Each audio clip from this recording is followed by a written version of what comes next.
Hey everyone, Luke here again with Party Jams to talk about the chapters pretty much after the breaks now. So yeah, we're in the new year of chapters pretty much now. Yep, and I think we had a good solid set of chapters to begin the year. Although I will say, I think some of my favorite chapters for this week are actually chapters we won't be talking about. So I will say Sakamoto Days, Jujutsu Kaisen, Undead Unluck, all amazing chapters. I think those are like my top three, maybe. All right, yeah, don't worry. Up to the point in Undead Unluck where what you call it, spring has been introduced. So Ah, perfect. I'm up, Yeah, yeah. The spring arc just finished, so yeah, yeah, it's so I'm up, actually a really lengthy arc, but it's a good yes. one. Yeah, so I'm up to that part. I'm up to that part in the story, and hopefully soonish I'll be able to catch up with it. But for now, one thing I wanna say before we get started is that the thing is happening again with Ayakashi Triangle, and it can't be because of the quote unquote lewd moment because I specifically looked this morning to see if they were coming out today, and they said yes, they were. The chapter was going to come out today, so yeah, something is going on. Like they're not publishing it anymore, or something like that. Yeah, I took a quick look at the Raws right before the stream. Um, my best guess is they do flash back to some of those quote unquote questionable moments from the last chapter, and that's honestly my best guess as why they could have done these two chapters individually. But as a whole, at this rate, it feels like Viz really shouldn't be handling this series anymore. Yeah. So what I'm decided to do is is the chapter will be talked about in the next stream, and then so on and so forth. So chapter 76 will be talked about in the stream after, and then so on and so forth. So that the people that are translating it at the moment can actually get it out. Yep. Nothing we can really do about it, but it's funny if you go on to Twitter, like the Viz tweet, or sorry, the Shonen Jump tweet that says, "Oh, the chapters are out."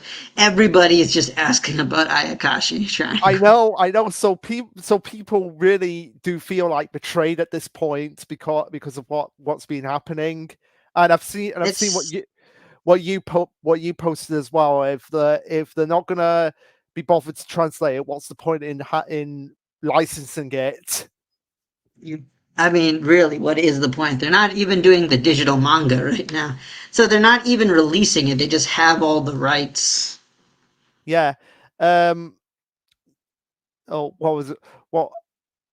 Yeah, I had a thought there, but I was like, I couldn't actually remember. It kind of like just went over my head just then quickly. But yeah, basically that's what's happening with Ayakashi Triangle now.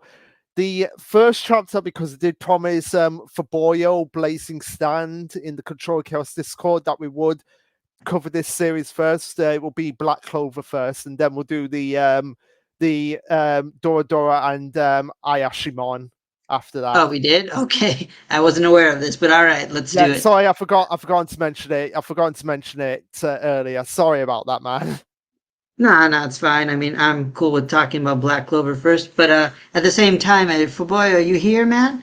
Because we're talking about the series you want to Yeah, talk about. I will message it. I will message him quickly to say, yeah, we are talking about it. Talking about Black Clover. Okay, let's see. We Yeah, so SkyZed says that means I got to read Black Clover in 2 minutes. Oh, oh, okay. Sky said, oh right, yeah. Sorry, Sky said I've forgotten to tag you in the Twitter thread. Sorry about that, man. Yeah, but yeah, thanks for coming here. Always a pleasure. So yeah, it'll be easy uh, for you to just read the Black Clover chapter this week. Okay. I guess since we're going to stall for a little bit of time so SkyZed can keep up, I'll just briefly mention, I obviously won't say anything about Undead Unluck because I know you're catching up, but for my other chapters of the week, since we won't be going too much into depth with it, Jujutsu Kaisen, what I really like about this week's chapter was its continuation of the last fight, but this fight, it felt very much like a Hunter x Hunter style fight that's going on, and it's with like Megumi, and he's a character at probably I don't know where he ranks for me, like definitely somewhere in the top 5. But it's I'm really glad he's getting all this development to his ability set, and we're expanding on said ability set. And I think the opponent he's fighting, I'm starting to grow warmer to him. So yeah, Jujutsu Kaisen was just like, what if we just did Hunter x Hunter, because no one else is doing Hunter x Hunter right now. And then Sakamoto Days, that I think is honestly just pure action panel goodness. I think in terms of the entire magazine, the series that does action panels the best is Sakamoto Days, without question. Because my God, those were some really sweet panels. I might send over a few if you'd like, because I know you don't want to read the series, but I think the artwork is worth appreciating. Oh, I'll definitely have a look at it. It'll be something that would look at it. And I've just got to say, I did skim through quickly myself. Protect Me, Maru, and yeah, yeah, from what I've seen, I feel like the joke of him always damaging her is kind of going away at the moment from what I've seen. And they're kind of getting meta with Yu-Gi-Oh at the moment from what I've seen. That's what I've been hearing. Like, there's like some new gags people are liking on Yu-Gi-Oh references, which, I mean, honestly, for me, that by itself doesn't motivate me to go read this series. I still think this is a series that should get axed before anything else. But I mean, we'll talk a little more about that when we get to like the newer series, because I Yeah, think the piano series is honestly still like doing very well in terms of story writing material, and it's getting reprints. That's a good sign. yeah, that is a good sign. Although, let's just hope it doesn't turn into a Phantom Seer problem. Okay, yeah, I know, right? Man, that's why I'm still not completely convinced yet. I need to see, like, I don't know actually what I need to see. I need to see another series just die off. I think then I'll feel a little safer. As mean as that is to say. Yeah. Okay, cool. This Okay, he's guy's that just finished. finished Black Clover. So I'll get it on myself as well. So yeah, pretty much as I predicted last week, I was right with what would be happening when I said, "Oh, they're going to get curb stomped." Yeah, I think this week I definitely want to talk about some of our predictions because I think it's kind of fun to compare, Yeah, contrast those. yeah. So But yeah, starting with Black Clover, I'm just writing down the time. All right, you can get okay. started. So we have basically all the captors from the last chapter staring down Lucifer and saying, "Oh my God, this guy is a monster. We can't even fight him without. We can't even fight him without the support of real spell." Okay, so it's nice that they actually establish, like, okay, how are these captains still standing when everyone else is completely dropping dead? Yeah, and I mean, one, I like how they did it because, like, Rill's magic, I like how Rill is coming into good use. He's like one of my favorite captains.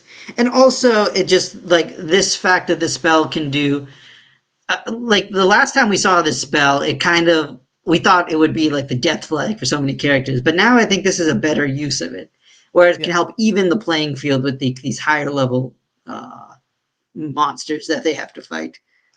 Oh yeah, definitely. So we have Jack and oh, what's her name again? Leona. Mariona, that's it, that's it. Sorry, Black Clover fans, don't crucify me because I can't remember characters' names. But yeah, Yeah, so but yeah, they of course are the first ones to jump in.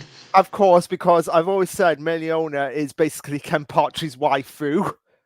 So Yeah, of that is course she would fairly. be. And Jack is basically just Kenpachi. Yeah. Oh my god. Oh my god. Does that mean Jack X Melonia ship at the end of the series? No, man, but whatever. Yeah. So we have them jumping in, but of course, this being Lucifero, nothing is working. He won't burn, and they actually can't cut him. And basically, he's like, these are just ants. I'm just gonna smack my hand and throw them to the ground. And that's Yep, exactly and what he does. he proceeds to basically do the same thing to Nozell right Okay, after that. I love the no sell moments because it's like he's basically just like, how dare you do that? How dare you do that? I'm gonna get you now. Oh crap, not the face. boom. Yeah, Yeah, I mean, yeah. just artistically, that moment was good. Why do I get the feeling that Tabata was rereading Bleach and just saw that moment where Ichigo face palmed Aizen? I mean, really, there's a lot of Bleach inspiration in these chapters this week, but we'll get into that. Yeah. But definitely, this moment is one of them. Like just this whole Aizen style fight. Oh yeah, definitely. So yeah, we have the is this Meliones dragon or whose No, dragon no, is no. This this? is her brother's Fulgelion's Okay. dragon salamander, I believe his name is. All right. So we have Fagelian's dragon basically trying to burn Lucifer with a Lucifer. meteorite. But of course, Lucifer being this is what's actually scary about all of this is the fact that Lucifer is just curve stopping everyone, and he's only what at how much percentage of power? I don't think it was fully established, but he's not at full power. Is the point? Yeah, so the fact that he's doing this much damage to everyone, that's actually terrifying. Yeah, especially because I think that dragon that we were talking about, that's one of the four great spirits, if I remember correctly. Like similar to Undyne and Yuno's fairy Bell. Hmm. Oh, do you think? Oh! I've just thought about something really like awful, What awful, that? but a good way to kind of get rid of the love triangle. Lucifer kills Belle. Oh, I mean, he would have the power to do it, but man, that would be like actually shocking. I mean, because he could do it, but then it's just like, just got nerfed immensely without Bell. I know, but that would actually be a case of like, okay, great. There's no more interruptions in the way of Charmy X Uno. Oh, yeah. Although, weirdly enough, I think the fandom is shipping more X Mimosa. And honestly, I'm kind of behind that one. Mimosa deserves happiness too. Right.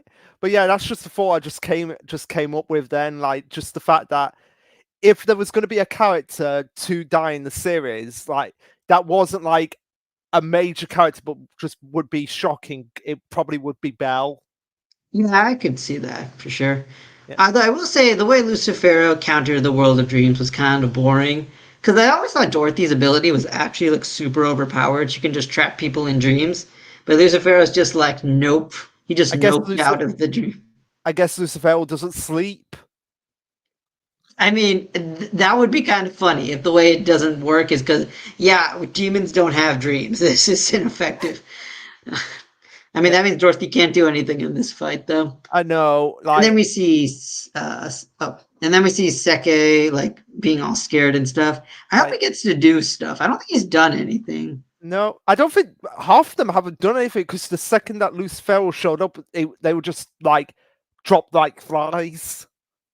Yeah, but I mean, even before Lucifer, what has Seke done this arc? Like, I honestly like if Faboyo comes in, I want him to answer that question. Like, so Faboyo, if you ever see this, what has Seke done in this arc? And to be honest, or sorry, to be clear, I do actually like Seke. I mean, I obviously in the beginning he was kind of just like the generic, I am a mean person kind of, and kind of gets dragged along. He's like the Hercule of the series, so to speak. But I think he's kind of like weirdly more likable than Hercule, at least until like Videl showed up. Then I think I started liking Hercule a bit more when I got to see that side of him. But Seke, I hope he gets to do something, but I don't know what he can do, frankly. Yeah, I don't know what half of them could do in this fight. Yeah, that is also very true. Like, yeah, so yeah, as he says, there's no way we can beat him now. This is what because we see it's at first I was okay. What is that behind Lucifero there? Like the Herculean Viking tower thing. What is that? That is a good question. I actually just noticed that myself. Didn't notice when I At was reading first the I thought, chapter, because obviously the flowers are from Charlotte. yeah. At So first I who thought that was the summoned the black ball. giant? At first I thought that was the black ball, but it can't be because it's like a centaur bottom. Maybe Rill summoned it, because I think that's the only character who we haven't seen do anything just yet. So Rill might have painted that one. Might be one of his Possibly. paintings. Because, like, if you look at the arms, like where the hole, like he got obliterated, it looks like paint. Oh yeah, yeah. Okay, But that does make sense if that was him. That oops, excuse me. That would make sense. yeah. So, yeah, Lucifero is still just curb stomping them, but the captains are. I kind of do like this moment. They basically have accepted that if they can't beat them, literally nobody can. So Yeah, they kind of have to fight at this moment. yeah. I do And like that replication. yeah, and David did say, because we were talking briefly about this earlier, David did say that this will probably be the fight where they'll have to retreat. I mean, that would make the most sense from a combat perspective, but the weird thing is that none of them are showing any signs that, okay, we need to like regroup and replan. Everyone's just like continuing to pummel. Like even like the very last moment we get with Asta just jumping in, I wasn't thinking, yeah, now Asta can finish him. I'm like, Asta, do you not remember your swords can't do nothing? Like Yeah, he can maybe make a cut and like hurt Lucifera, but he's not gonna be like, oh, Asta has defeated me. That's not gonna happen. yeah. Like the only thing in this last panel, like I mean, great resolve from all the captains, but still, this last panel, like Lucifer is just gonna turn, it's just gonna hit his cheek, and it's just gonna be like, "You cut me again." Yeah, at this time at least he's right to blame Asta for it because he didn't touch the sword on his own volition. Like, And this thing other oh, people have pointed out. Oh, go ahead. oh, I've just thought about something. Oh, what if in the next chapter, as the sword gets either absorbed by Lucifero or destroyed?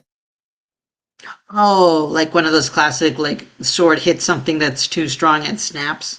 No, no, no, no. Like he just like he just turns, takes hold of the sword, and then it just breaks apart. Oh, okay. So similar idea except it shatters. Yeah, Okay, interesting. Yeah, I could see that honestly because I mean ultimately I think if anti-magic is just like meant to counteract magic, then great enough magic should be able to shatter it theoretically.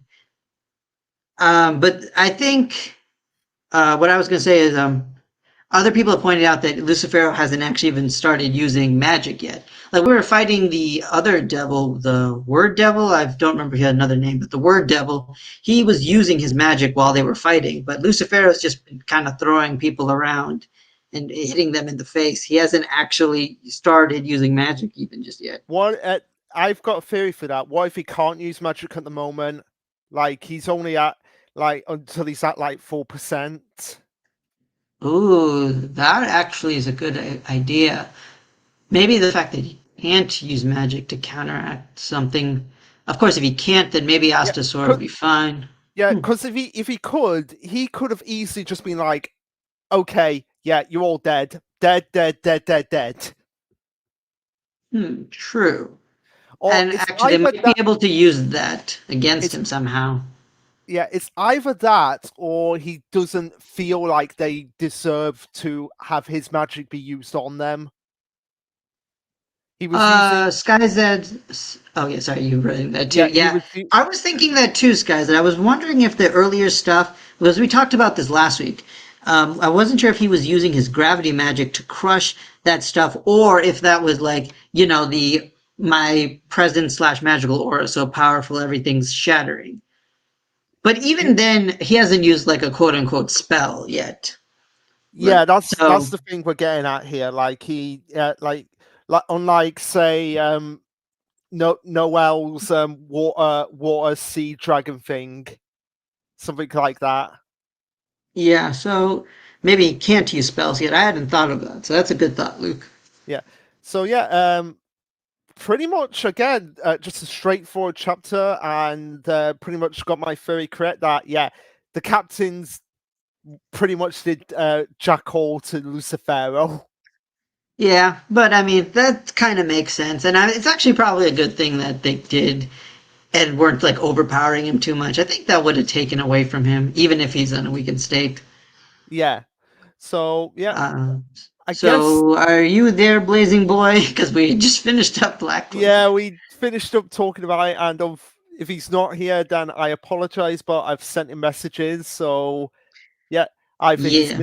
so If there's he really comes back, we can just give him some quick yeah, thoughts, yeah, I if he guess. does come in, we can give him some quick thoughts. But yeah, that was Black Clover. Pretty much again, just straightforward chapter, and and looking forward to seeing how badly everyone gets beaten down next week.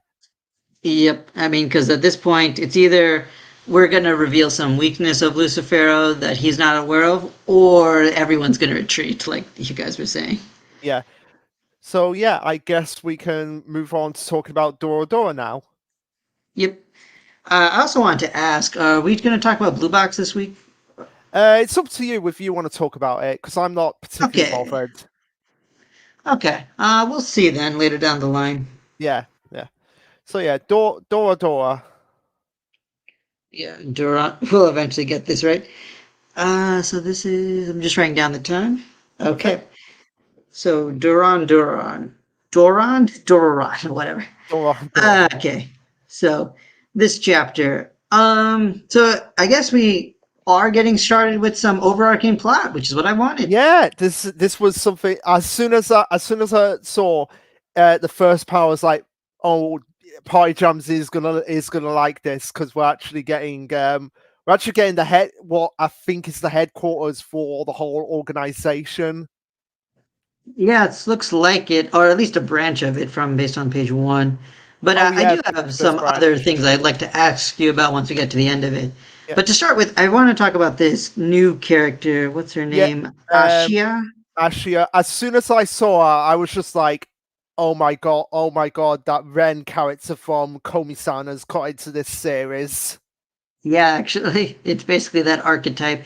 And this series loves its archetypes. I will say one thing though, I half like her, half don't. Like one thing I do like is that Jinchio is perfectly aware of like the circumstances, so she knows like how Ashia feels, and they kind of have like a mutual like understanding relationship right now. So I do like that. It's not a very one-sided thing. Yeah, So that's nice. But what I'm not too big on, and I think this more on page three, is she also has those weird jealous tendencies that Ren has. And for me, I was never a fan of that because that's when you get into the creepy stalker X territory, yeah, and I don't really like that stuff. and the fact that on page 3 she's specifically pointing to her ring finger. Yep. I mean, I like how they translated as "I want matching rings." It's like, come on, you know what that means. She wants to get married. Yeah. It's like a matching rings. Oh my god, I've just thought about something. What's up?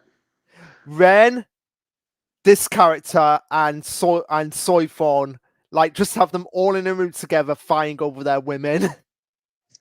I mean, yeah, there's so many other characters that also do this. I think I had one in mind, but I just blanked on Yeah, them. but those are the three, like, in Shonen, like, well, those are the three in manga that I can actually think of at the Oh, okay. moment. Yeah. Yeah, I was gonna Um, say I'm wondering which there's a character that's like this, but anyway, this character is, I don't know. I half like her, half don't. Like I feel like once we get Dora interacting with her, she's gonna be super extra about it. But yeah. at least I like that this in this chapter one we confirmed that Jinchio like has a good faith in Dora, but zero romantic feelings, and that is Yeah, all good. definitely. Definitely. And I think that's because, like, she's like, okay, yeah, I can't have romantic feelings for Dora because I know how mad Ashia will probably get, Yeah, definitely. and that will probably cause Uh, even more problems down the line. But yeah, so yeah, we start off with them talking about and saying like, uh, oh great, you eliminated the Mononoke. Like, see, this actually threw me for a loop as well. Going back to what I actually said on the first page, it's like I thought that fight was going to last a little bit longer, but no, apparently it has. Apparently it's over. oh, did you? I don't remember that. Yeah, that fight was clearly over by the end. Well, I thought it was going to be like a like it was going to be like a 2 chapter fight, but whatever. Oh, you thought it was like a multi-stage? Is that what you said? Yeah, because it was like you had all the different like little like eye things like just like squirting out. I thought there was going to be like more to that fight. Oh, okay. Well, Yeah, I guess that was one prediction that went out the window. yeah, that went out the window. But yeah, I think the creepy factor has already kicked in for Ayashi when she's like, "You smell so good, Jinchio."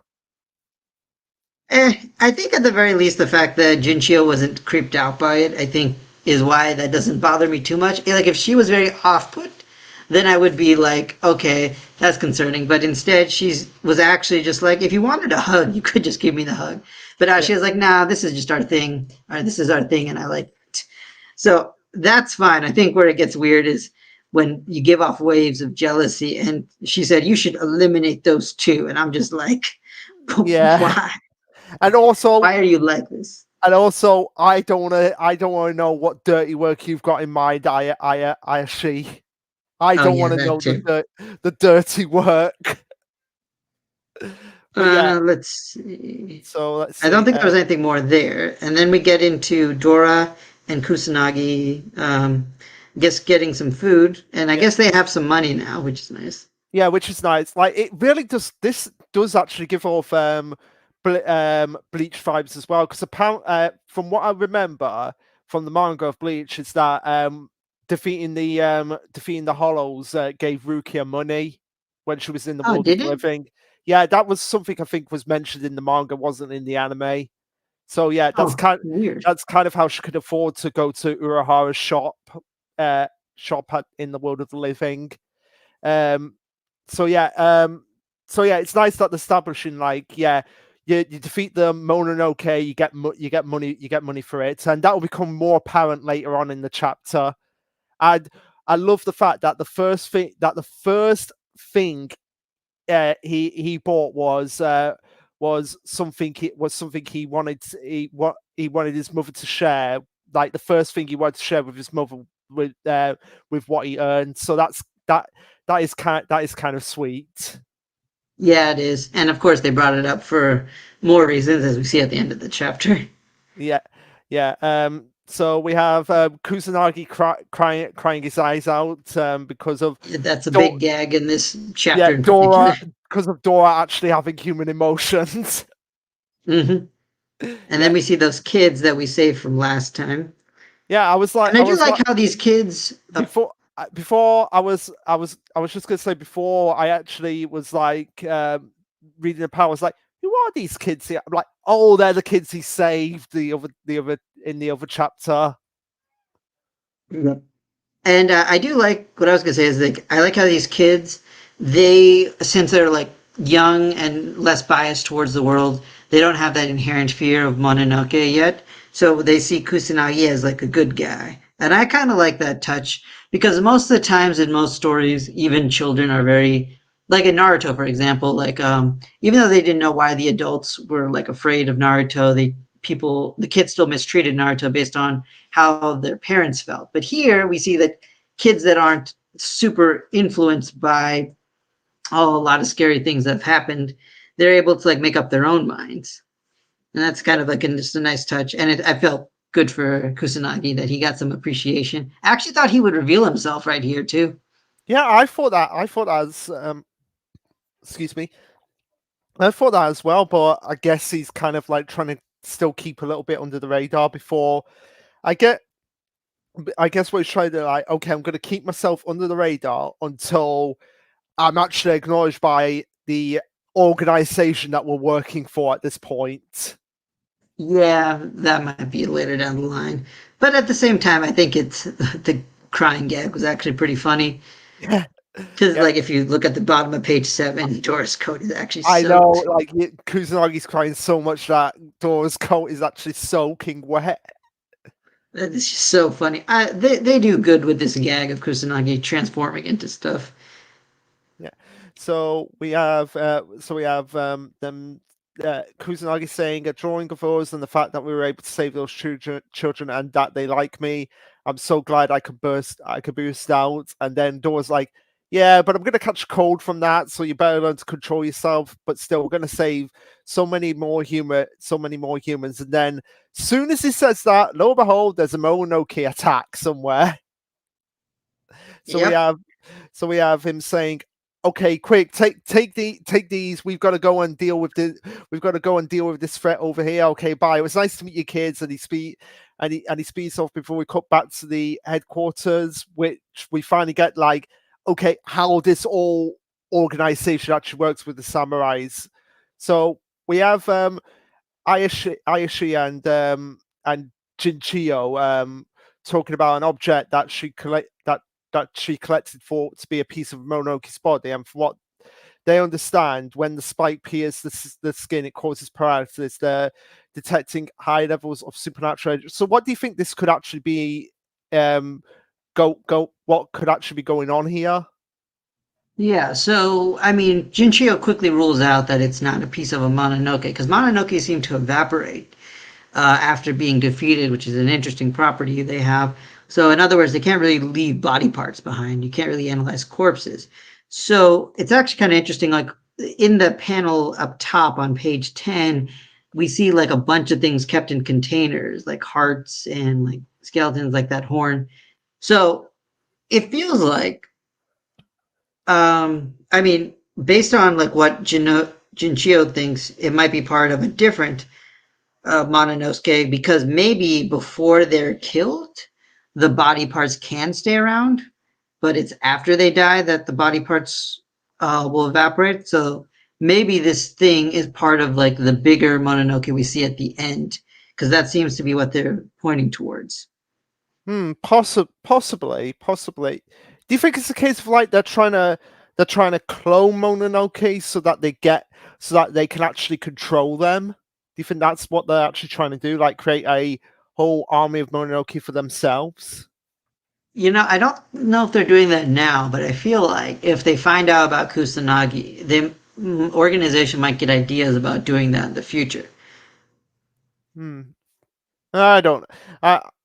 But I Hmm. think right now, like based on what Jinchio says, I think it's just a part of the body of like the bigger Mononoke, and the reason it's still around is because I think it doesn't disappear into smoke till after that Mononoke dies.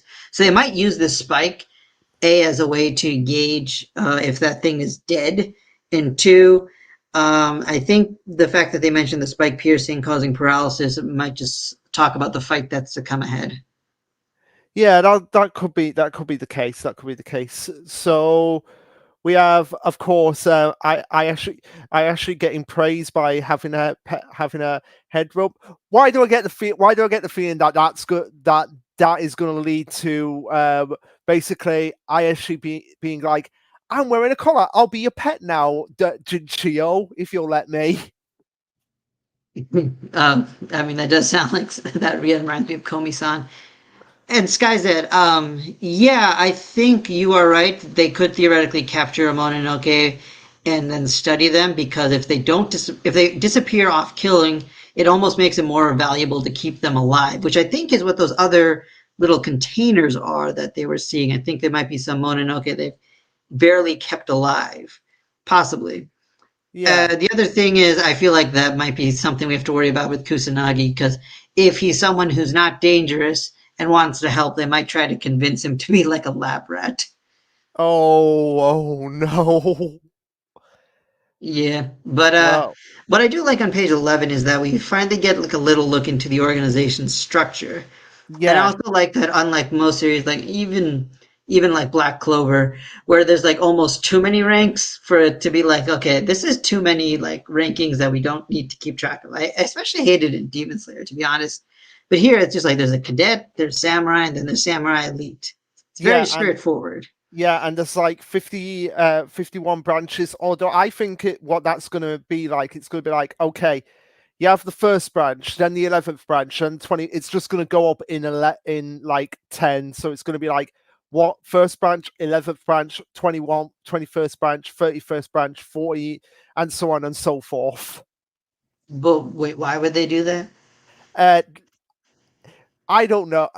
Probably to just keep the numbering system simple because if there's like 50 more of these branches, then that means there's going to be like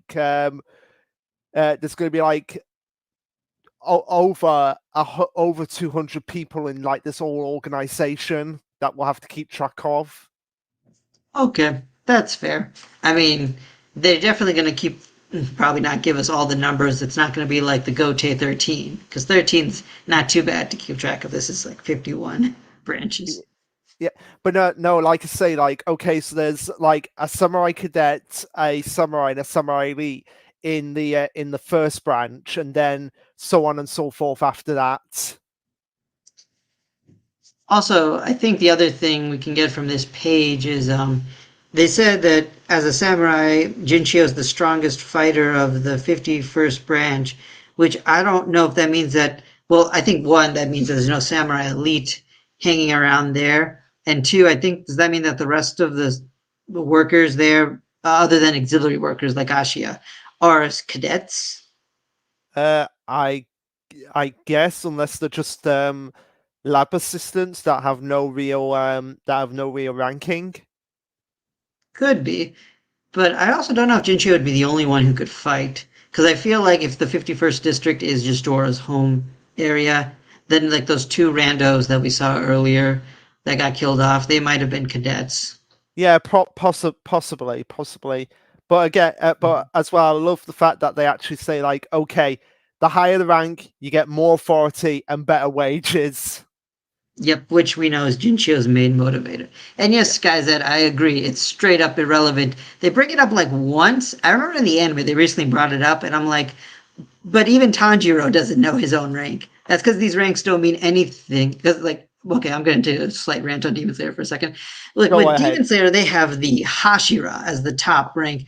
And then I think a lot of series in Shonen do this. Once you get to, like, the captain levels, like in Black Clover or Bleach, every threat is going to be at that captain level. And therefore, everything underneath that means nothing, except, I guess, in Bleach, you have vice captains, which are almost as strong, except in like Demon Slayer, they have like 10 different ranks to their thing, and it doesn't mean anything. And Black Clover has it to an extent, but at least they don't overemphasize it. I appreciate that. I just want to give props to Duran for being like, okay, we have like three things. There's cadets, which is basically everybody, and a couple samurai, and very few samurai elite. As long as they can keep that and don't make everything samurai elite level before like near the very, very end of the series, I'll be okay. Yeah. So yeah. So we Yeah, have back to the chapter. yeah, back to the chapter. So we have I actually saying the source is a Mononoke that in the past claimed the lives of 7 samurai, 12 cadets, and 46 civilians. Will be in big trouble if it shows up now. Okay, so this yeah, like saying it's like sort of like the part is like a radar to like possibly indicate when the Mononoke is probably going to show up.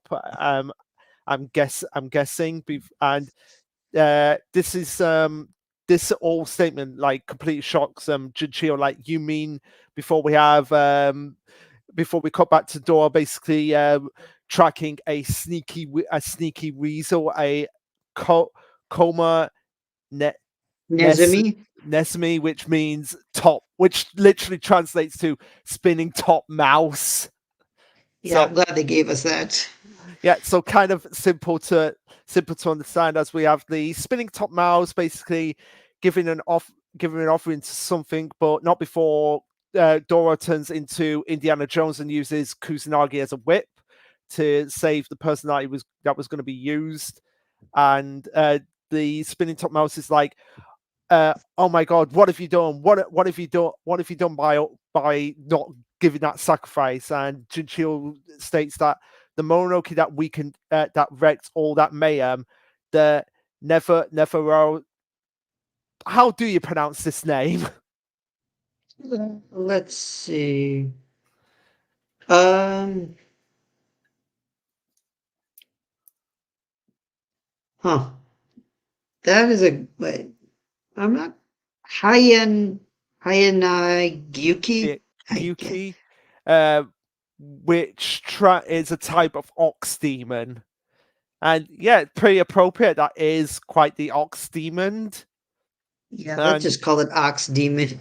yeah, so we have the Ox Demon basically staring down Dora, and Kusanagi's like, let's get to safety, Dora. And he's confused about what's going on, Dora. And then we see a flashback to Dora. I'm guessing this is the Mononoke that actually killed his mother. Yeah, and this is what I was saying Oh, when I said oh there were a my, lot of Bleach chap references yeah, this week. oh yeah, This is I've a just Grand Fisher moment. yeah, this is the Grand Fisher. This is the Grand Fisher moment. Oh, Yep, oh I'm my, guessing you just figured that out. yeah, I've just figured that out myself. Like, why do I get the feeling that? Why do I get the feeling that there's some, like, I don't know, subsection of Mononoke God up there that stole away Dora's mother's powers right before being attacked by this Ox Demon. Oh, you mean, yeah, that sounds. Oh, that would make so much sense.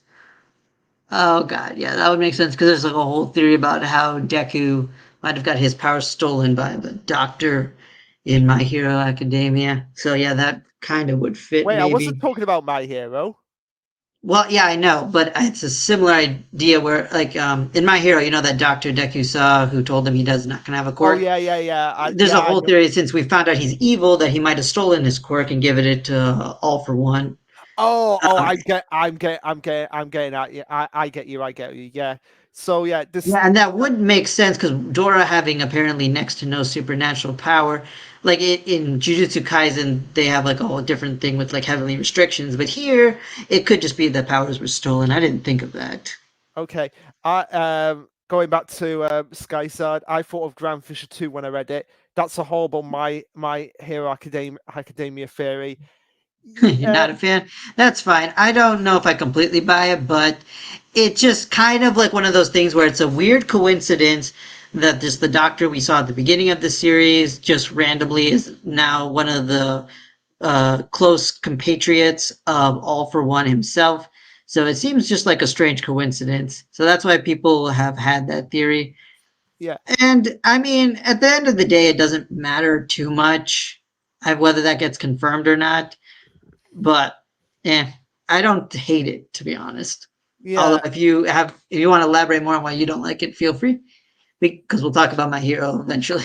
Oh yeah, yeah. We've got My Hero on the list. So yeah. Now, Yeah. So, oh, this go ahead. this actually gets me curious about will because you see Dora going into like a fit of rage here, and it seems a bit of a coincidence. Like if you look on the on page 19 where he's facing down the Ox Demon, like there's kind of like a light sort of like forming around him.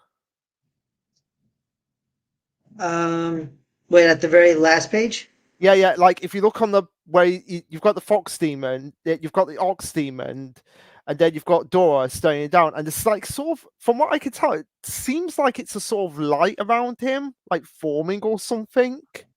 I can see that. I thought that was just part of the artwork to show him I looking can't be. angry, but Yeah, it could be, but I think what's going to happen is that Dora might actually still have some supernatural abilities that can only be.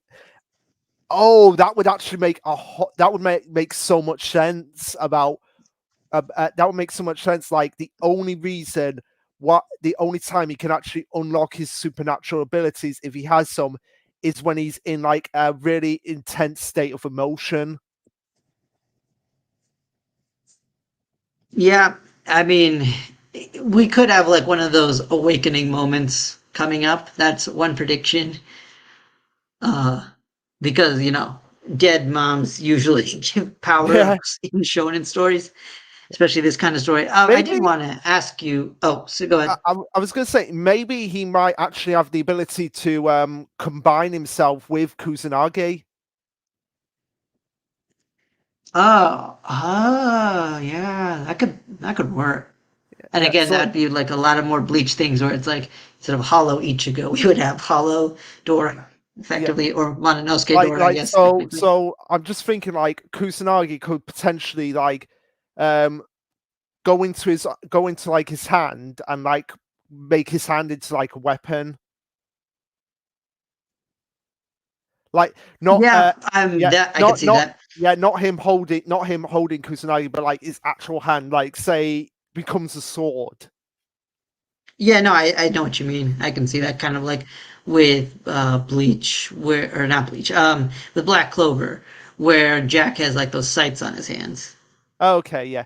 And also I And Sky don't said, I don't necessarily disagree with the theory. I just don't like. Okay, that's fair. that's I fair. I think I can understand that. There's a lot of MHA like I even like one for all's like actual quirk being like multiple quirks in one body, especially the way it was executed in MHA. I'm still not the biggest fan of. I feel like Horikoshi actually did do pretty good with it, but I felt like he could have done a better job, at least introducing the or making Deku train more of those quirks early on, because it felt kind of like a rushed job near the end where he was just mastering like quirk after quirk.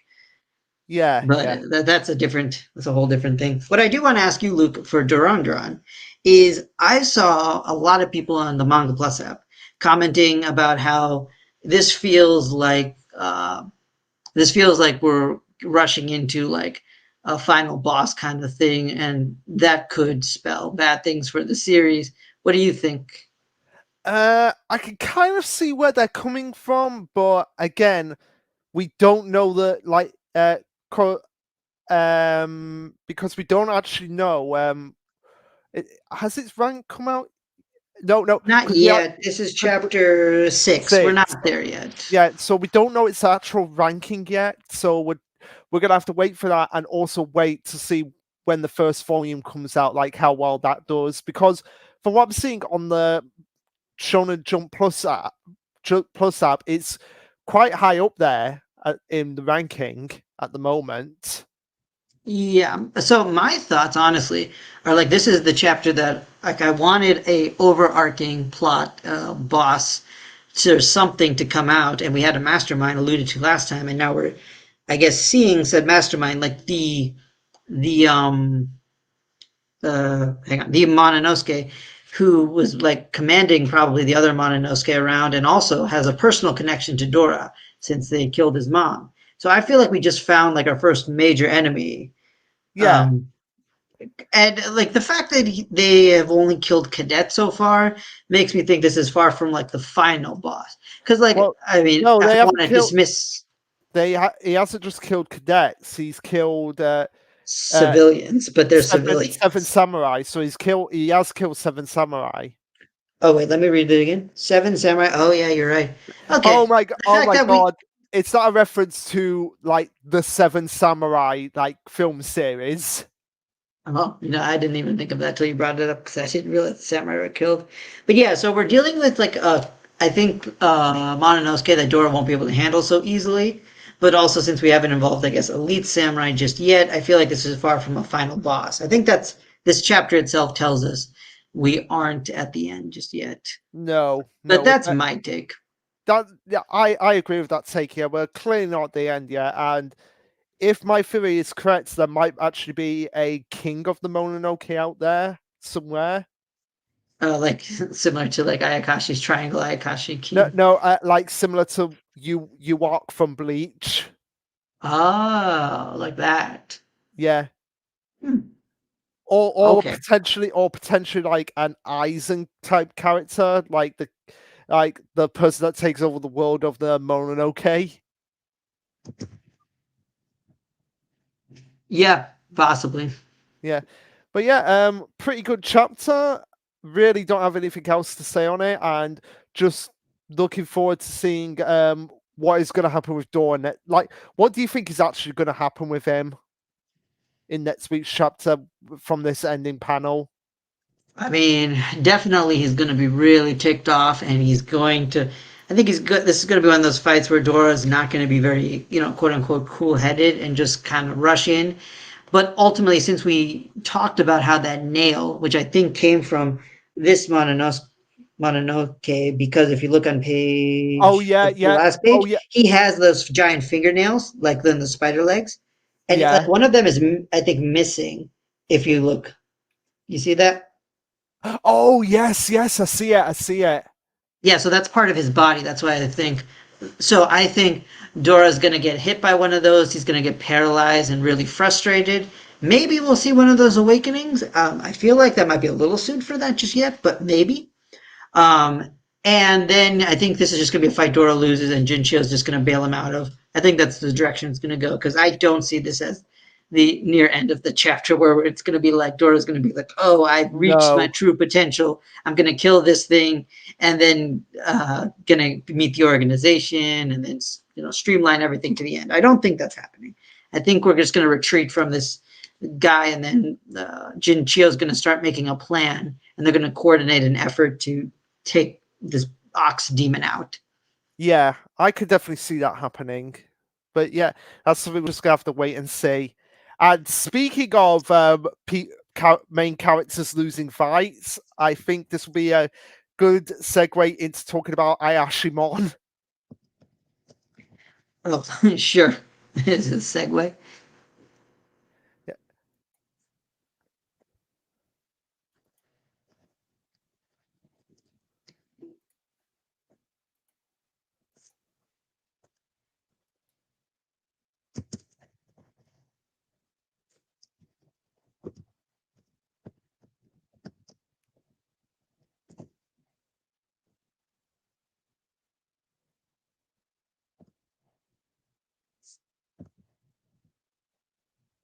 So yeah, Ayashimon. Yeah, Ayashimon. I think you actually called it. Did I? I mean, I was gonna say we were both wrong because this chapter, we had like you were thinking that maybe Dopo's power is absorbing uh, punches and then dishing it back out, and I was thinking maybe we reached our first time travel boss, but it was like ice-based powers, and he just has good regeneration. What did I Yeah, get right? which I can get behind. Like so like his powers not necessarily ice or anything like that or fire. It doesn't generate, it just steals the heat, steals the heat around the area, which is kind of a unique way to do ice powers in this series. Well, honestly, there's a Fire Force character that does the same thing. Like Fire Force, everyone has fire powers, and one of the fire powers is I suck in heat. So, in a weird way, Oh now that Fire Force existed, there are no more. That I don't know how any author can ever create unique fire powers ever again after Okubo just came in and just stole the show. God, such a yeah, good yeah, series. yeah. But anyway, So this. Well, yeah. What were you saying? I got right. yeah, yeah. Well, one of the theories that you got right is that oh, what's his name? Oh, what's his name again? Moray. Mo Moro? that Moro. Yeah, actually loses the fight pretty much. Oh, I mean, I don't think he's quite lost just yet. Once we get to the end. But we'll talk about, I mean, because, yeah, I think the fight's not quite over. I mean, I think it Right. will be over. And I do still hope he loses. But the weird thing is the way it ended makes me wonder if that will happen. But we'll get there. We'll get there. So yeah, it starts off with oh, what's his name again? What's his name again? Jopo? Not Mo. Dopo. Yeah, there's too many D's out at the moment. Like, so we have Dopo and Mo staring down each other, and Mo thinking like, "Oh, is this going to be another ritual duel thing?" And Dopo's like, "Nope, that's just the drug." I love the fact that that's the thing. Like, he's like a drum beat happening, like doom, doom, doom, doom, doom, doom, and he's like, "Oh, is this a ritual thing?" And it's like, "No, they're just the Tessumi drums." Yeah, they're just trying to hide the violence, which, hey, at least they're trying to comply with those police regulations to an extent, I guess. And Dopo feels it's beneath him to go all out against a human. Oh, Oh and yeah. Dan Vio says hi. Oh, uh, let me just yeah. Hi, Danny Theo. How's it hanging, man? Um, but yeah. Again, this chapter just solidifies to me how much of a how much potential Dopo has as a villain. Oh yeah, like this chapter, I think the first chapter made him look kind of scary and creepy, but at the same time I didn't think much of him. as a villain quite yet, but this chapter like really elevated in my mind the kind of villain they're trying to make. So I think it's a very important chapter to have to establish the big bad like this, Yeah, or one of them.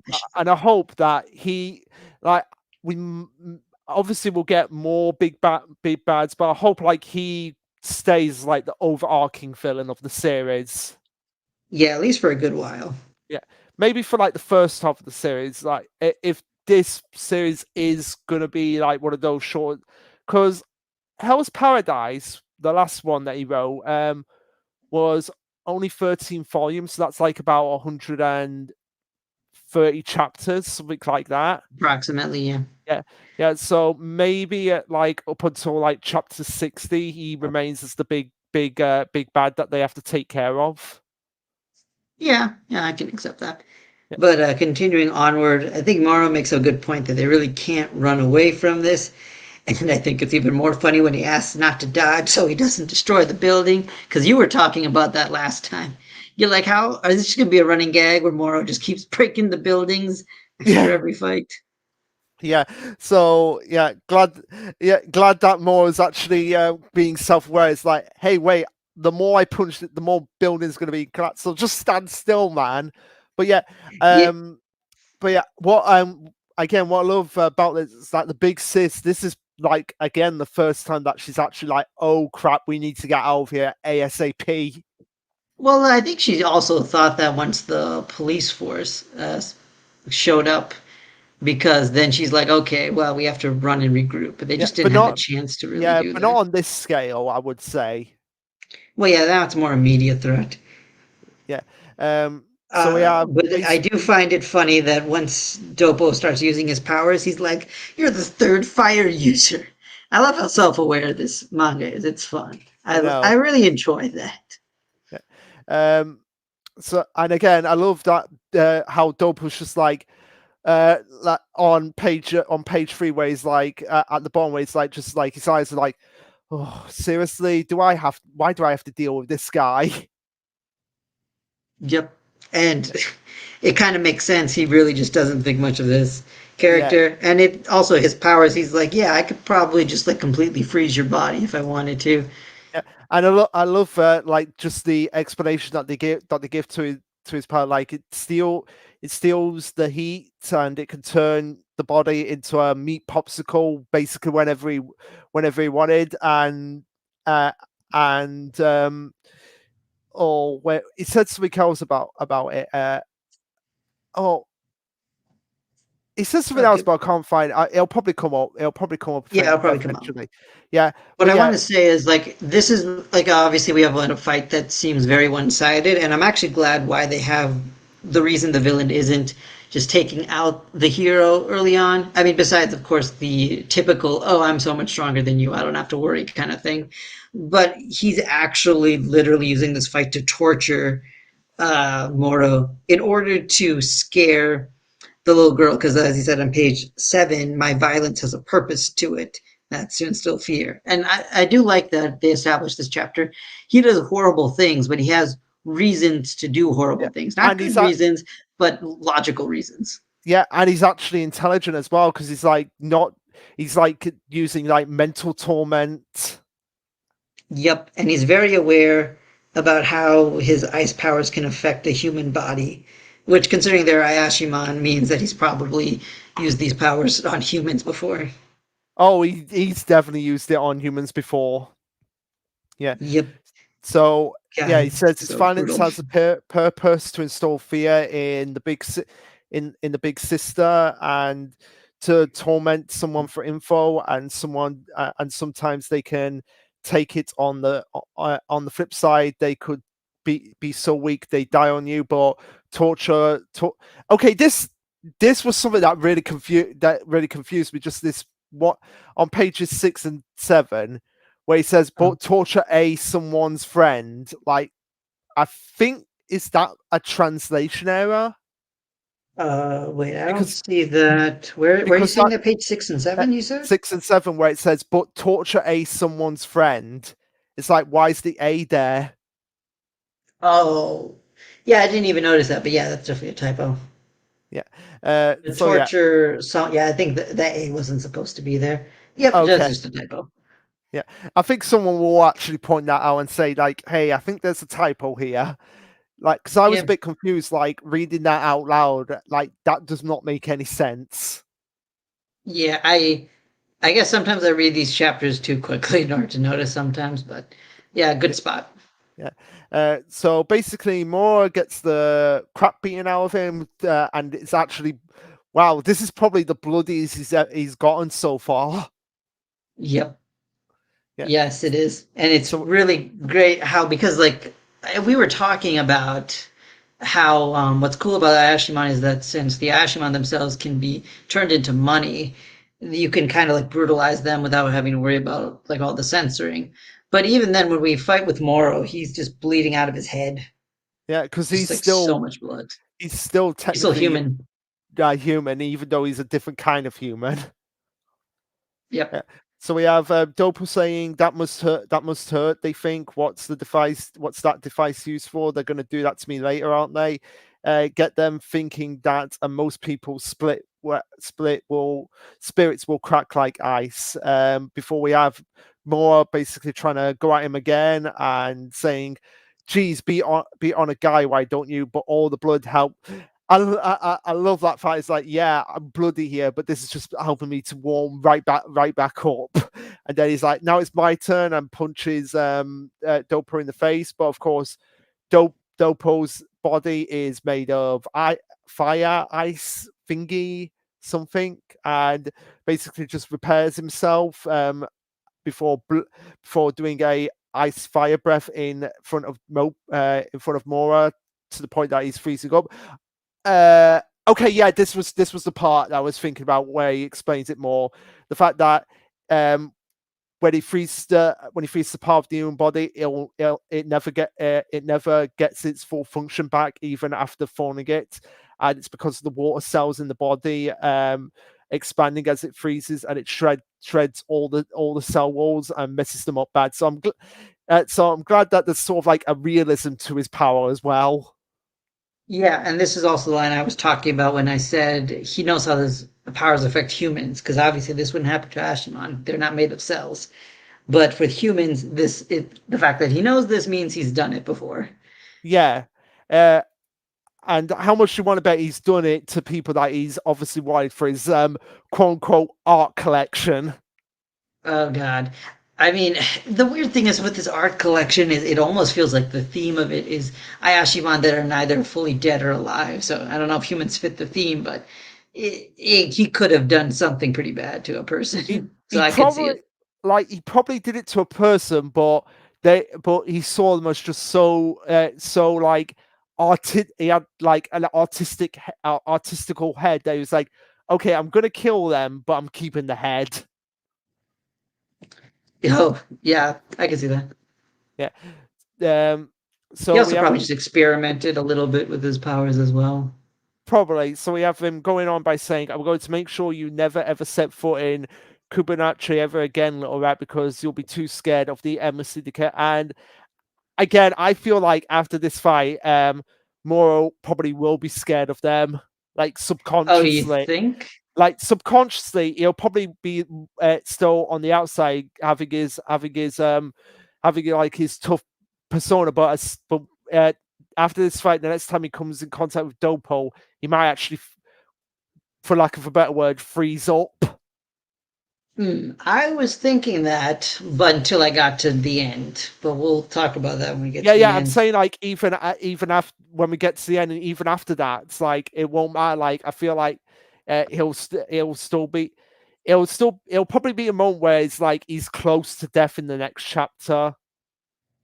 I mean, that would be an interesting route to take his character, but the ending of this chapter has brought me doubts on that route. But we'll talk about Okay, it when we get there. all right. So then So we we have Big Sis Ua or something like that. She is basically like, okay, Maru can't win this, and of course we have one of those moments. She found this a little more cliche than the series usually goes, but where she's thinking, ah, oh, they're expendable pawns, but I actually care about them. And I'm like, yeah, okay, I expected one of these moments, but I don't know, yeah, it feels a little too soon. Spoke I a little too I soon. was like, oh my god, oh my god. Like, what would have made it interesting is like, it is if she said no, they're not expendable.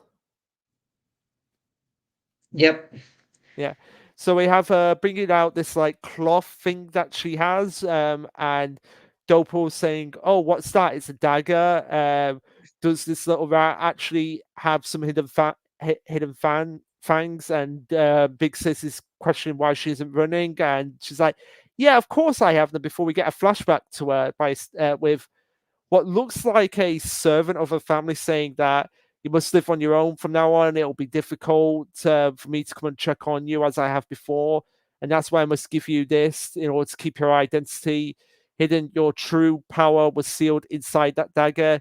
Even if you find yourself in if you ever find yourself in emergency, draw it. There'll be a risk in doing that, of course, but you'll regain the power that's your birthright. And actually see the dagger, which shocks Dopo pretty badly. So like, Yeah, so what? I don't know if you read Blue Exorcist, but this is just major Blue Exorcist vibes for me. Oh, go ahead. Basically, a Like, weapon. In Blue Exorcist, basically, the main character is like the son of Satan, and his powers are sealed in a sword. And like, if he draws on the sword, he can reclaim those Satan-like powers. But of course, doing so has its own risks and benefits. So that's kind of what's happening here. In and of itself, I was like, okay. I was like, if Duran Duran had Bleach vibes, this gave me some Blue Exorcist vibes. okay, so what do you think? What do you think the power that she actually has? Have you seen Tengu? Let's see, well, how that anime called Tengu Tenge or something like that? Okay, there's like this anime where it's like all about like martial artists effectively and they're fighting. It's like very old school. And in it, there is one character that's like a small little girl who's, except her ability is that she can grow to become a much larger girl that's like age appropriate size for her. So I feel like we're gonna see that, or actually, you read Demon Slayer. I'm pretty sure I think we're gonna have like a Nezuko moment where you unleash the power. She's gonna have a full grown woman body.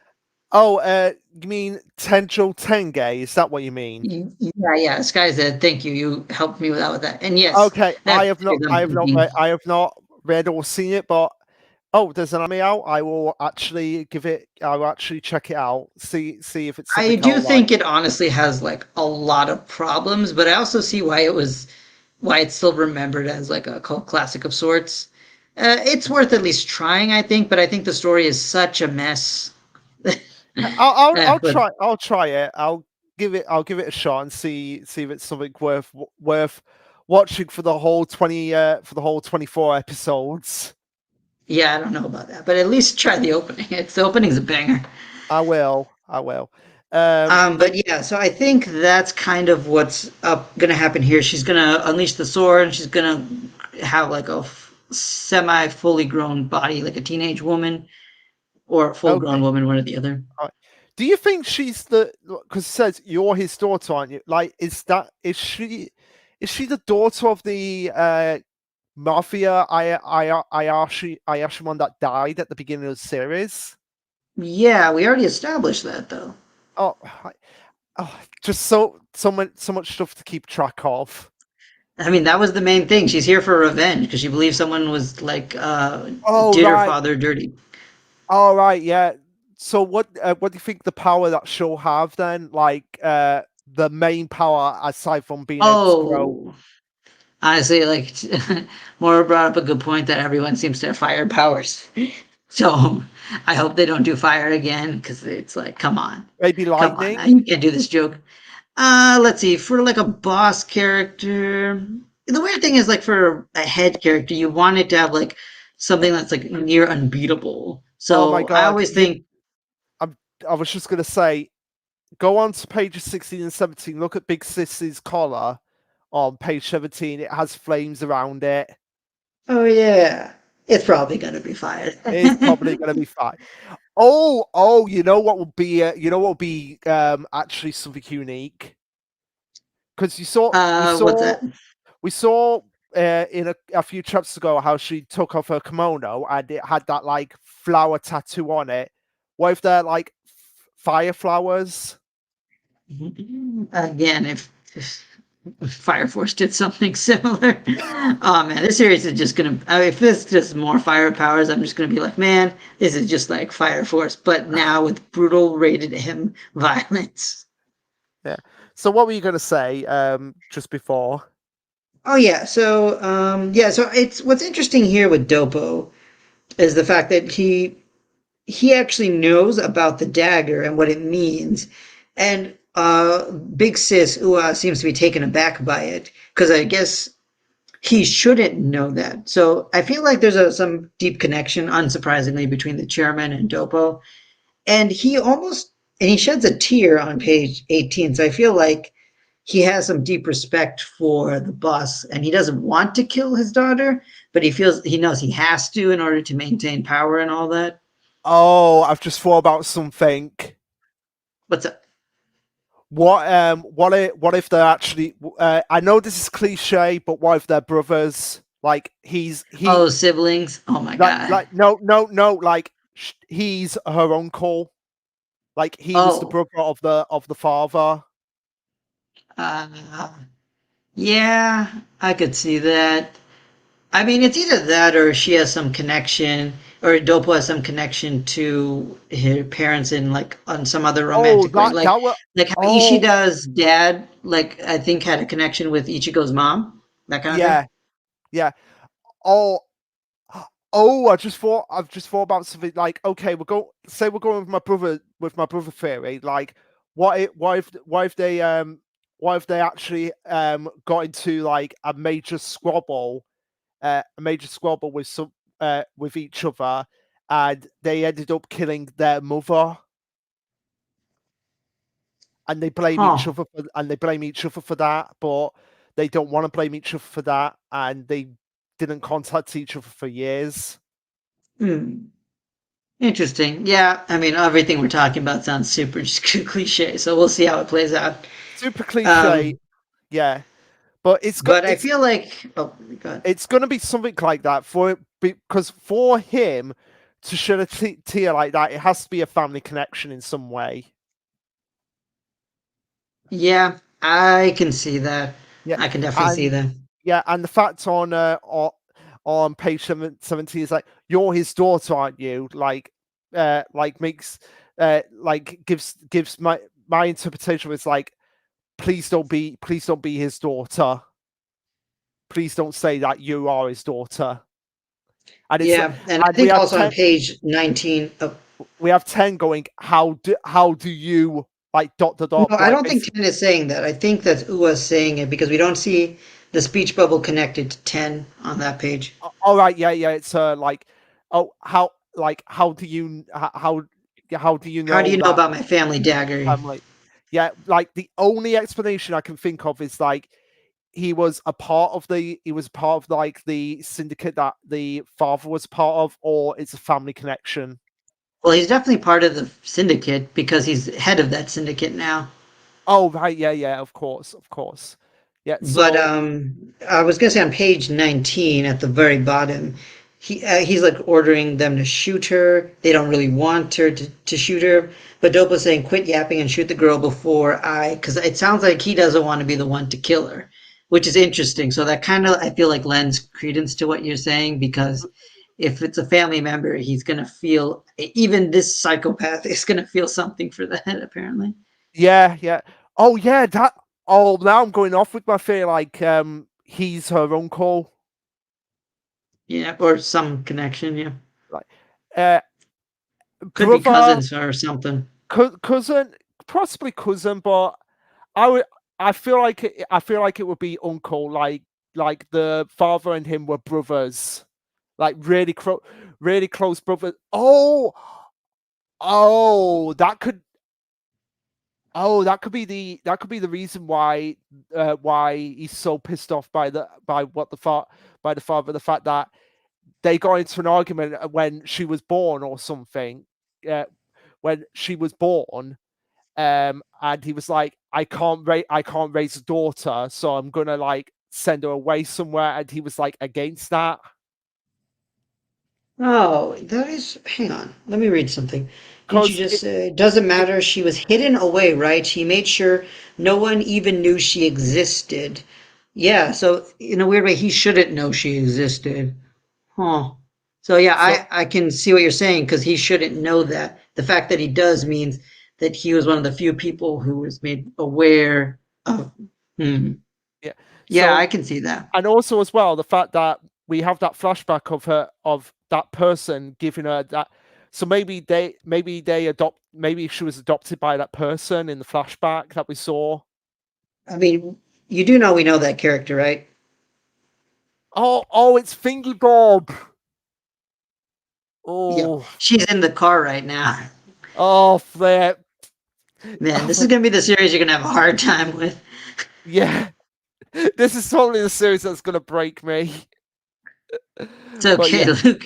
I'll do my best to try to remember okay, things. yeah, It's it's only been fine. like 8 chapters, I'm just saying. Yeah, it's only Not too been eight much to remember. chapters, but again, like with people say I'm Doctor Stone crazy mad, like I can remember everything about Doctor Stone. Yep.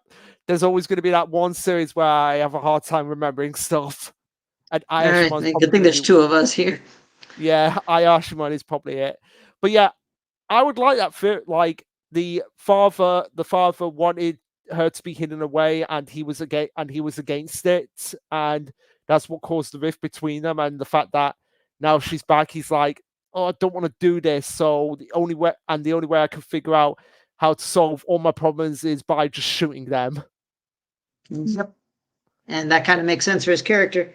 But I think we talked about that quite a bit. So let's get into the last part, which I think is kind of what we're debating here, where Mara steps up to fight him. And I think what I like in this moment is one, Dopo is like, I respect your loyalty, but we're having a conversation. So right now, whatever's happening here with Ua being the daughter is more important to him than the fight that Yeah, they're having, which is kind of nice. It kind of says that there's more to this character than just wanting violence. And the second thing is what happens afterwards. Maru, he says this isn't about loyalty, this is about gratitude. And what throws my, I think, original theory off of the window to some extent, maybe not completely, is the fact that Maru is just so happy right now that he's fighting somebody who is just so evil but and so powerful. This is exactly what him as the who wants to be a shonen protagonist wants. yeah, So he wants to keep fighting despite all the fear that Dopo has tried to instill in him. So I feel like this is the kind of like the extreme version of Luck from Black Clover, where Luck still has like I think more emotional capacitance than this, where Morrow is so excited about fighting someone this strong that fear is nothing to him right now. But it sounds like you think that Dopo is still strong enough that he'll still instill fear in him. yeah. I feel that because uh, I feel like at this moment he's putting on a facade because if you look at page 22 and it's like he's got his eyes closed and a smile, that to me is an indication of someone like, yeah, I'm putting on a facade here, but I'm not going to let him know how scared I am. Right? Okay, I can see why you would say that, but I took that to mean as like with Dopo's expressions afterwards and Maro's speech afterwards, is that's just us thinking he's scared, but then he's actually just super hyped. But Okay. that's fine. I think we just Uh, have different interpretations of this, yeah. and we'll see how it plays out. But also, I want to say, I want to say, like, people say about Dora feeling like a final boss. Like, Ayashimon literally comes out and says, this is definitely a final boss kind of fight." So when are people going to say like Ayashimon's gonna get cancelled? Yeah, I know. No one's saying that, and its rankings are pretty good, so I don't think it will. I know, Um, and I wouldn't want it to get cancelled anyway because I'm enjoying it a lot. yep, same. Yeah, Yeah, this is but definitely a keeper. yeah, I feel like what's going to happen is Do- Mori is still going to get beaten down, and um, I feel like Dora's going to be giving Uru an ultimatum, saying like, "Come with me right now, so that we can discuss some things, or I'm just going to kill this guy right here. Your choice." Hmm. Yeah, I still agree that it seems like well actually no like depending on there's a lot of things that could happen the fight could itself get interrupted But originally, I was thinking that Ua would get kidnapped. But now that Dopo really wants her dead, um, I it's a don't think good. like here's the thing. Uh I feel like it's just to him. He's just saying that just to erase his troubles. But I feel like what he'll probably do in the next chapter is be a bit more calm and think like, okay, rather than killing her, I can probably get some information out of her. Yeah, possibly. I mean, with Dopo's current state of mind and Mora's current state of mind, I'm not entirely sure what direction will happen. It almost feels like it's more realistic for this fight to somehow get interrupted by Yeah, something, and but also we'll see. yeah, but also throughout this, what again I love is the fact that Uru first time seeing genuinely like, oh my, I am gonna crap my pants moments from her. Oh yeah, that is true because she's very confident usually, and we know that she has hidden powers now, so that'll be something to see Yeah, later. and maybe I've just thought about something as well. Maybe What's up? after this fight, if it is revealed that her and Dopo are related, that'll probably give her like a a bit of a subconscious moments as well, like him just appearing as visions at some points. Yeah, definitely. I mean, she's Yeah, definitely gonna be interested in talking with yeah. him. Because I'm just like, I, have you ever seen the Scream films? No, but I know of them. You know of them? Okay, so I went and saw the new Scream that came out yesterday, and Oh, cool. there's a character in the new Scream that's connected to a character from the first film, and they keep seeing visions of them all throughout the film. So I'm kind of like thinking that that's something that's going to happen with Uru and Dopo at some point as well. Like, say even after Dopo is taken care of and defeated, like he's still going to be a constant presence in her mind. Yeah.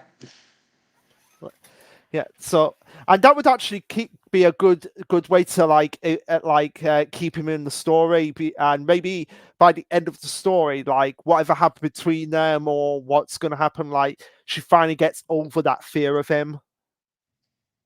Because I feel like at this point, whether she likes it or not, she is pretty much scared of Dopo at this point. Oh, yeah, she definitely is. Yeah. So yeah, that's Moral, I don't know, but she definitely is. yeah. Even if she wouldn't like to admit it, she is scared of him.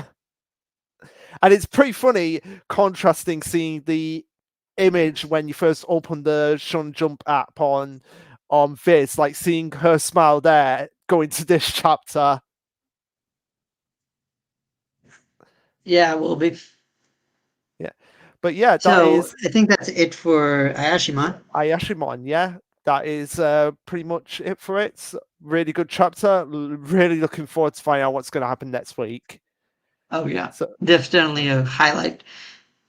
So what do you want to talk about next? I guess we can talk about My Hero Academia. Sure. Yeah, so I will get it up. There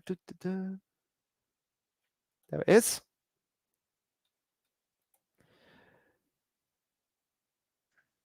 We'll say as a So whole, this chapter wasn't super exciting for me, but yeah, it wasn't super exciting for me as well, but still, I feel like it's still an important chapter as well.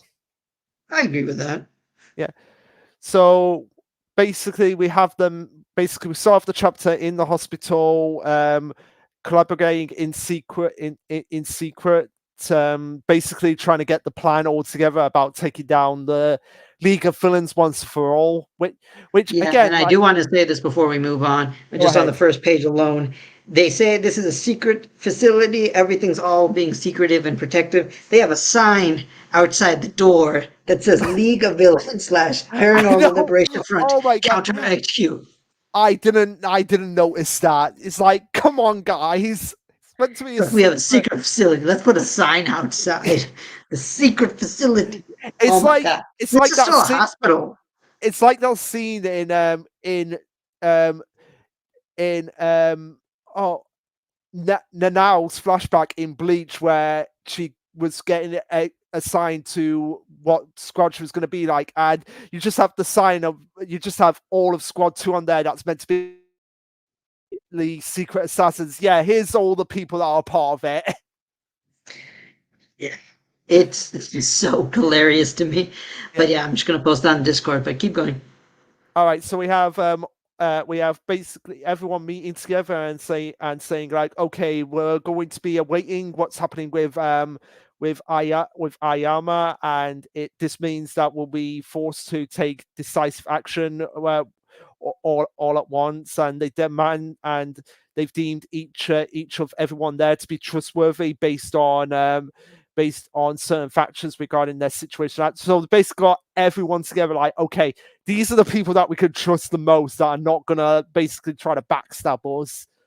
And we don't know who most of them are. At least I don't Yeah, remember them. which again, like, why isn't Endeavor there? That's I mean, a they do good. say that actually. They explain in the next panel. Endeavor and Genus are out in the field. Oh yeah, and the other big heroes are in the command. Like, That's okay, their way of explaining why these oh random my god, minor oh characters my, are here. oh my god, this would have been. I'm just gonna say this would have been a perfect moment to bring in some characters that I would have brought in. Like, I think you know who I'm thinking of. I do not actually. Like, I feel like this probably would have been a good moment to bring in the protagonist from Vigilantes. Oh, yeah. Though here's my thing, my quick thing on Vigilantes. I feel like they're not going to reveal Koichi until his story in Vigilantes is almost done or completely done. That's what I'm thinking right now. Because the fact that they haven't brought him in yet makes me think they want this Vigilante story to end, and at that moment is when he'll come in, or Okay, at least soon after. But you know, but funny thing, I was talking about like different theories about where he could be. Current running theory that me and Just King came up with is maybe Koichi was sent to be undercover in All for One's army after the Tartars break out. But yeah, that's a whole theory to get into. That's hard to explain without reading the series. yeah, But but then we have Ragdoll. Oh, yeah, sorry. another character that I thought would have been here would have been Gentle Criminal. Oh yeah, he would have been an at least he would have been an interesting character Yeah, to have brought in for this because we would have known him. yeah, because it would have been like, because here's the thing. Here's the thing of what I always figured would probably have happened with Gentle is that after they explained everything that happened with her, and it was like, okay, I didn't want to do this. They probably would have said like, okay, your crimes weren't as severe as others, so maybe we can get you in a like how what Ida's brother had, because I know from Vigilantes, because I watched the video um, about what could have happened to Joe Criminal, and he says that Ingenium does have a hero agency which trains other heroes that don't have a professional license to actually get the professional license like a roundabout way. So I thought they would have done the same thing for Gentle Criminal. Yeah, I would have liked to see Gentle Criminal myself. Yeah, So good idea. yeah. Anyway, So so then we have Ragdoll here for some Rag, reason, Ragdoll and here, who's not with what with the Pussycats, and basically explaining that they're out there using my switch Kirk for. I love the fact that she just says meow, like just keeping with the Pussycat theme there. yep, and Hawk's just going along with it. Yeah, so I'm here. So I'm here to help wherever I can. Yeah, but good idea to get again La Bravo in there as well. Like, because she's got good hacking skills. She could be like, okay, they're over here. Yeah, she would have. She's definitely that could be used. I'm not sure how much they're willing to use a kid, but I feel like La Brava and Ari would Well, play important technically, La roles. Bravo isn't a kid. She's in her 20s. Oh, is she? Oh, that's my bad then. Yeah. Um. So yeah, we have Yeah, the so same. with All Might's plan, I feel like I can sum it up is all the bad guys are centered around each other. This puts us at a disadvantage. So let's just split them up. That's the That's overall not gonna play. work. That is not gonna work at all. Probably not. But Because at I the same feel time, I think it'll work to an extent because of what he says. Like on page 6, I'm skipping a bit. We can talk yeah. about things if you want. But Oh, I he says don't. every one of the major enemies and operative we must divide and conquer one by one. I feel like that's his way of saying, okay, so like, or Horikoshi's way of saying, okay, so the next couple arcs is going to be dedicated to fighting each one of the major bad guys.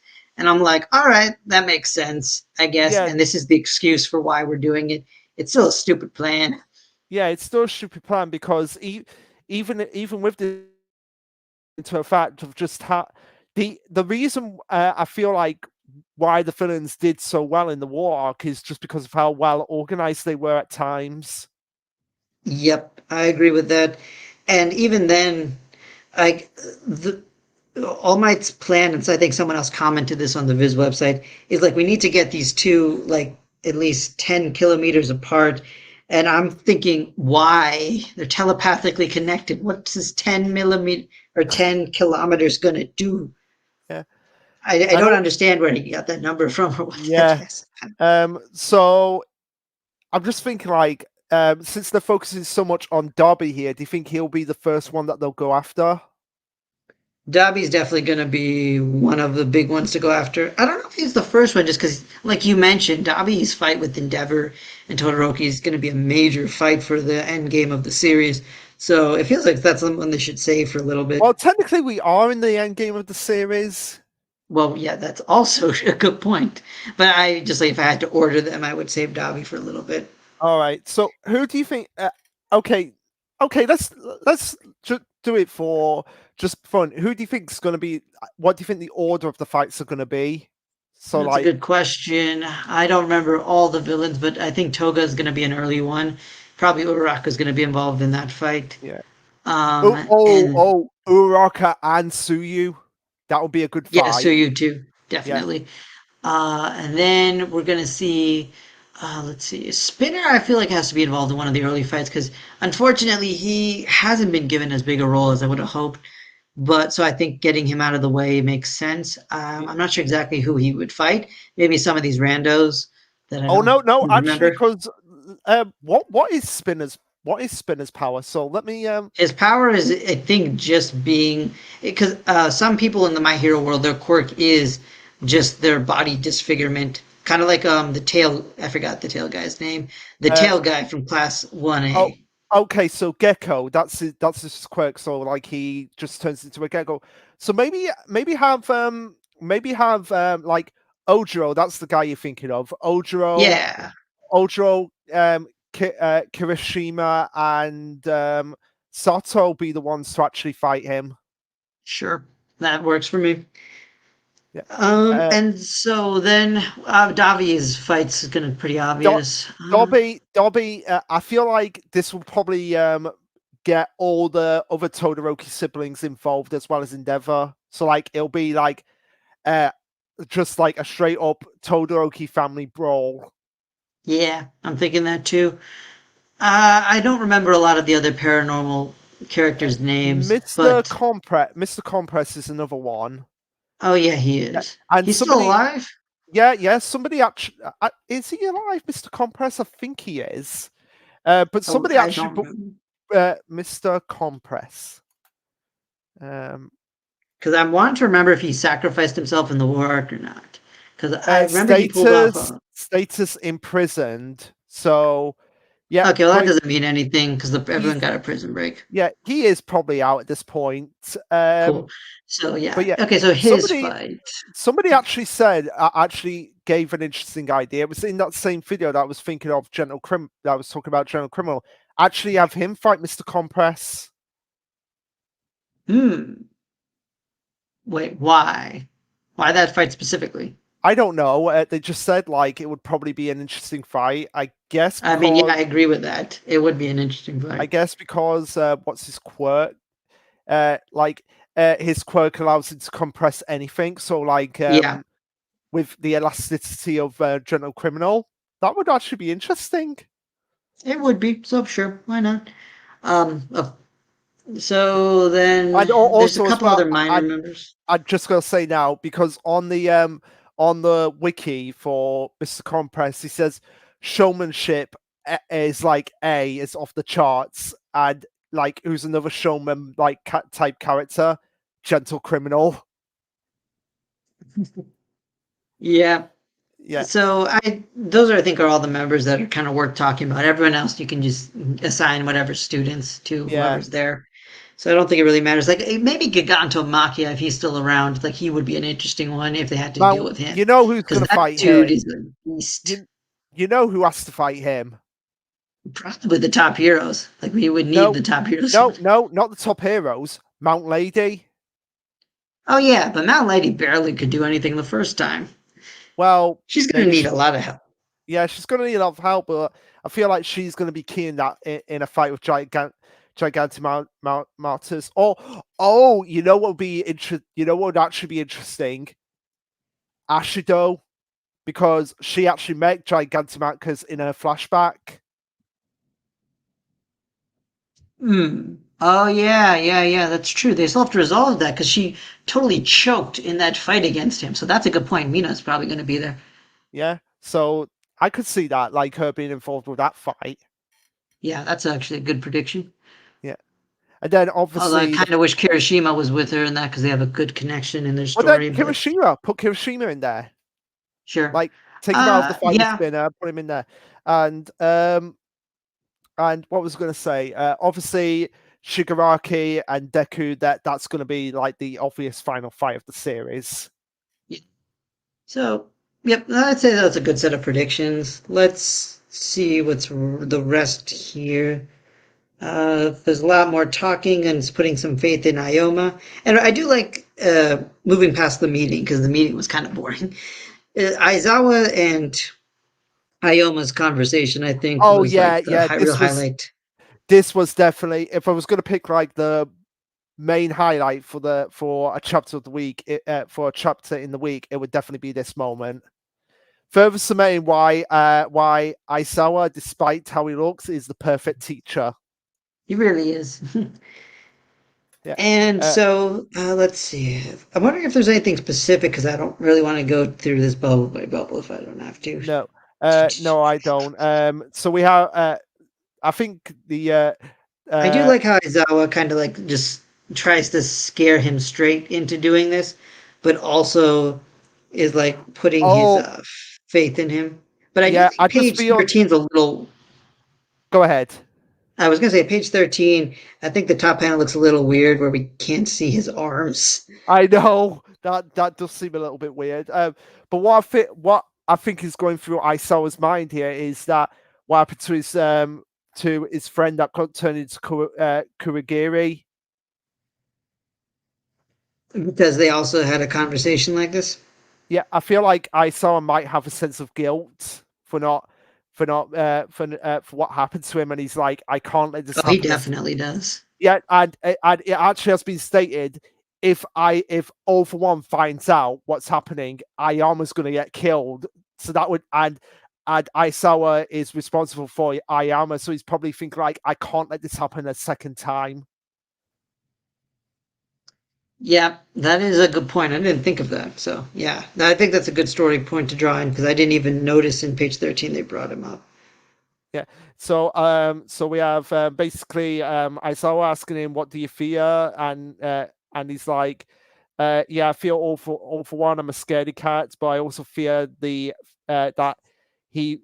I love the fact that this is just shaking Ayama to his core, and it's kind of like his facade of just like never stop sparking. It's kind of like just turned into like, for lack of a better, always going to be in darkness." Wait, what do you mean? Like he's like his faith, like he loses faith in himself. So like his facade of like, look at me, I'm always sparkling, never stop sparkling, and now it's just like turned. It's just like the just visage of darkness from like what he's done. Oh, I see. I see. Got it. Yeah. And also saying like, they're having like everyone in class 1A having faith in him, and yeah, and Aizawa, like you said, he's not going to don't. Those friends of yours like to sugarcoat things, but I'm just gonna tell you straight because he has to do this by force, and like yeah, you will fight And then we have Ayama saying like, "I know all is lost unless we win this to achieve victory, and must now be a pawn for our side, just like them as their equal." And yeah, Isama said maybe we are no different than All for One. That's definitely the case when it comes to how. Yeah, I love the fact like this line actually is like, oh yeah, if you really think about it, they are no different from All for One because they're basically doing what he has done to Ayama. And God, if Ayama was any other character, I think he'd probably have he'd probably his brain would probably just be like shattered at this point. Maybe. Kind of hard to say with this Like, series. oh my God, if this was Deku at the beginning of the series, Oh yeah, sure, that yeah. that would be just like, I don't know what's right anymore. Oh my god. Yeah. Um and we have I saw a continue on by saying, I won't allow you to slink off haunted by those sins and die a pathetic quiet death. So yeah, again, loving the fact that like I saw as like saying, hey, I'm your teacher, you're my responsibility, so I'm gonna take the brunt of this as well, because I feel like Aisawa, if he really wanted to, he could have seen what Ayama was going through. Are you Wait, there? sorry. Yeah, I'm sorry. Yeah, yeah. I feel like Aisawa, if he was like from what we've seen by him, he seems to be a guy who sees things for what they really are. Like if you remember back in the student tournament where everyone's booing Bakugo and Percent Mike was like, yeah, he should be going easy on Uraraka, and then I saw was like, what are you talking about? It's obvious what's going on here.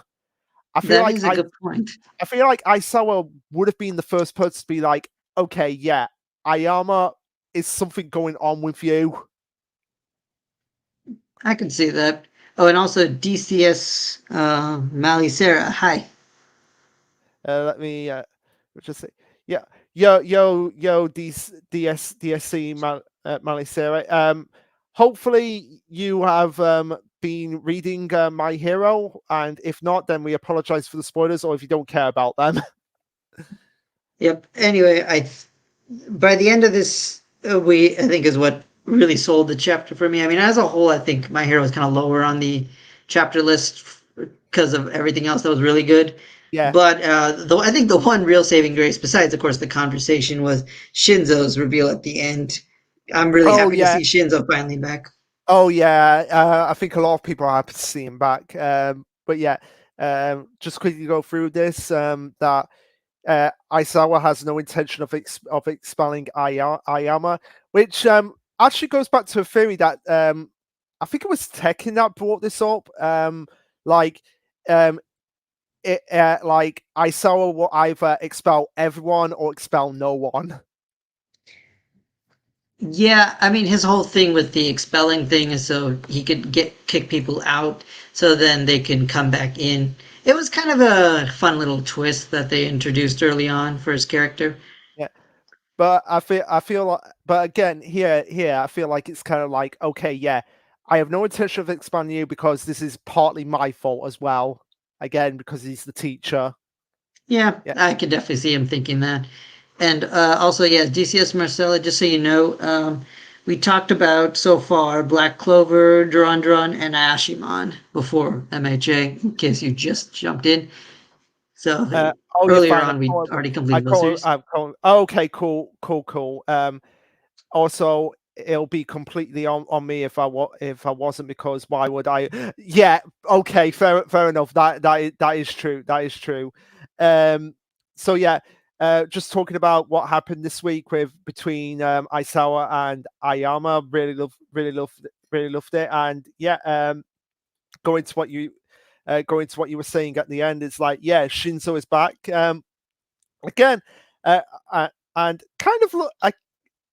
I don't know if that is. Have we seen Aisawa when he was like? Oh yeah, we have seen him when he was at when he was at UA. kind of look. It starts to You look a little have, bit. and if you read the spin-off, they go into great detail. Yeah, Its backstory. yeah. So, kind of looking a little bit like Aisawa in his younger years, Oh yeah, isn't he he? absolutely does. Yeah. Which no accident there. What? So what is he now? Just Spider Shinzo? Spider That's what Shinzo? everyone's saying in the comments of the Viz websites. Yeah. And I mean, yeah, that's probably not an accident with Spider-Man out. But it's kind of funny. I almost wish we could have seen more of Aizawa and Shinzo's training because it feels more interesting than Deku and All Might's training. Oh, we'll probably get a flashback to it at some point. Ah, hopefully. That would be nice. Yeah.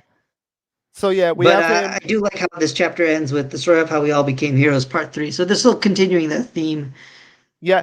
Again, this actually, the fact that this is actually the story of how we all became heroes, I feel like this is again going to my idea of like the number, like the ranking for the top heroes will actually be demolished by the end of the series. I mean, could be. We'll see. We'll see, we'll see. But yeah, what do you think? What do you think Shinzo's part is going to be in all of this? Like, do you think? Yeah, a lot of people were talking about that, like mention stuff about like him mind controlling people into like not suspecting anything or something like that. Because his whole thing is, I Oh, mean, I've I just thought think right about. now his role is going to be like as a like his I almost like bailout. Like if people start suspecting him of something, then Shinzo's gonna pull him out. Oh, I've just thought about something. Just really briefly. What's that? What if Shinzo can get a synthetic copy of Ayama's voice and actually goes undercover for All for One? Hmm. Oh, that's right. I forgot he can mimic people's voices. That actually might be part of what he's doing. Yeah, that's a good point. Yeah. So, but we don't know where he is at this point. Like he's in some sort of forest. Well, it can't be a forest. Well, no, it can't be a forest because there's path there. Like, so maybe like a park or something. Yeah, I mean, again, I'm just getting so many Spider-Man vibes. I don't know what I know. Shinzo's even doing right now. Yeah. I think he's just So, rescuing people or something, but then I don't know who these other students are because they mm, don't have superhero costumes. Are they part of the no. support class that he's part of? Maybe. Or maybe they were part of like uh the class he was part of before transferring to the hero course. Yeah, which we really didn't hear too much about. We saw a little And bit, but I know, which is a shame. I would have liked to have seen more interactions with Shinzo and the other members of Class 1A. Like, oh, a funny one would have been like, Momo could have gone up to Shinzo and be like, "Hey, can you get Mineta off my back here by mimicking my voice and mind controlling him?" yeah, man, I really hope the. I mean, I'm pretty sure Horikoshi has a good plan for him if Shinzo's coming back, but I'm really excited to see what that plan is because there's so many different ways you can take this. Yeah, there is really, really a lot of ways you could take it, but yeah, we'll just have to wait and see. So yeah, that's pretty much everything I had to say about My Hero. If you had anything else to say, No, I think I'm good. okay. It So was not the like most exciting chapter, but a good setup, I guess, for future things. Like basically now we know that future arcs are going to be some one-on-one fights with these the big bads, and Aoma and Shinzo are going to be part of that plan. yeah, so I So guess now we can move on to talking about Witch Watch. yeah, let's do which watch. Yeah. So yeah, I really love this chapter.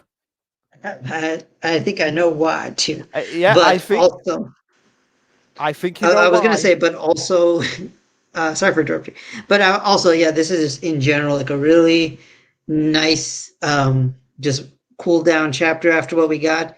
But two things I want to say. Number one, well, actually, I guess these two things go together.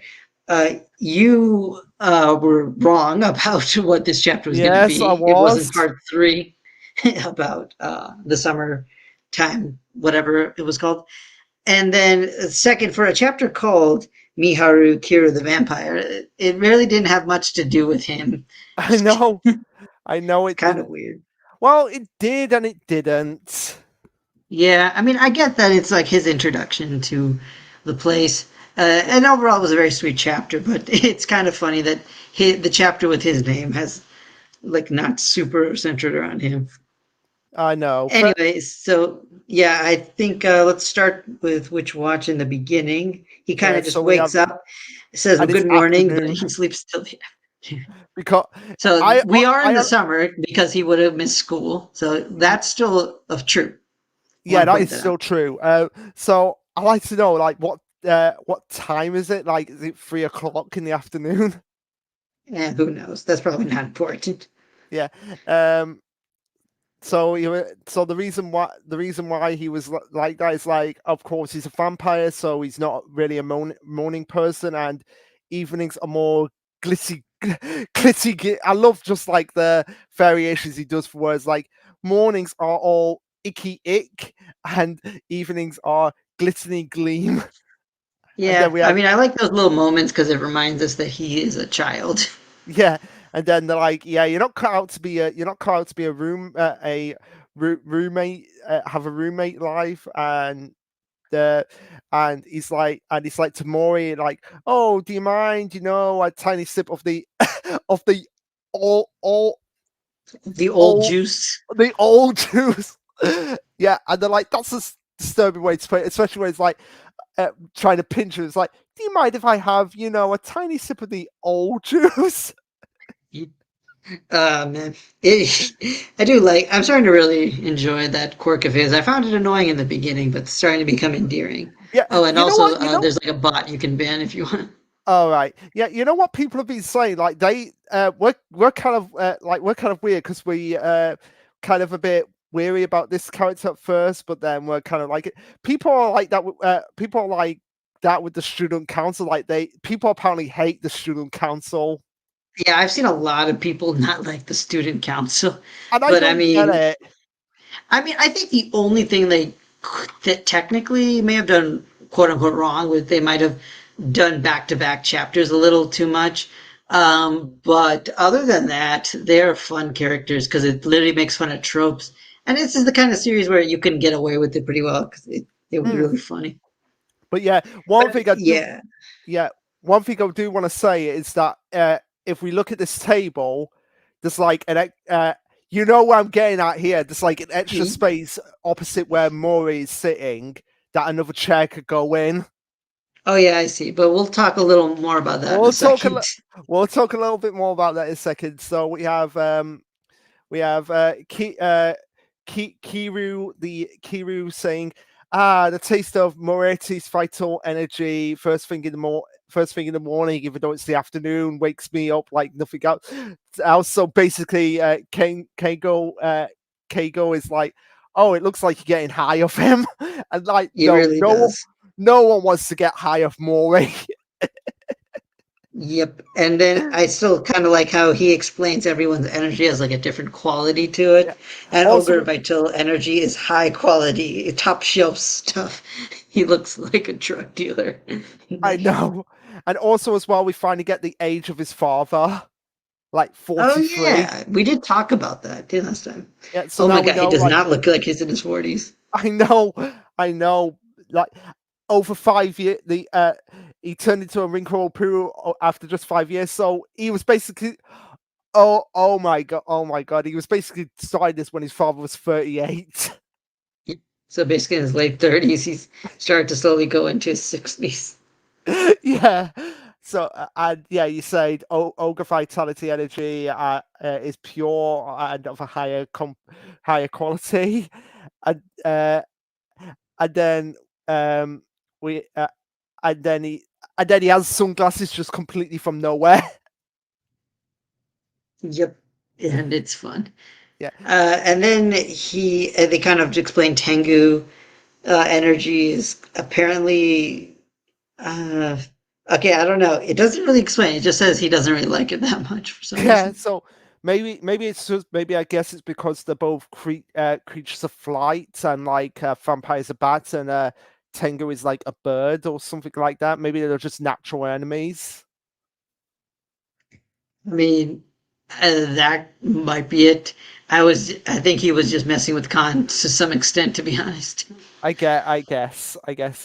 But then we have Nico saying, "Hey, do you want to sip on some of mine? Go ahead, try." But of course, this being Nico, she doesn't anticipate that it might be a case of him taking away the magic to match. Uh, uh, uh, uh, no, yeah, taking away the magic and making it slip away, and that causes her to pass out. Yeah.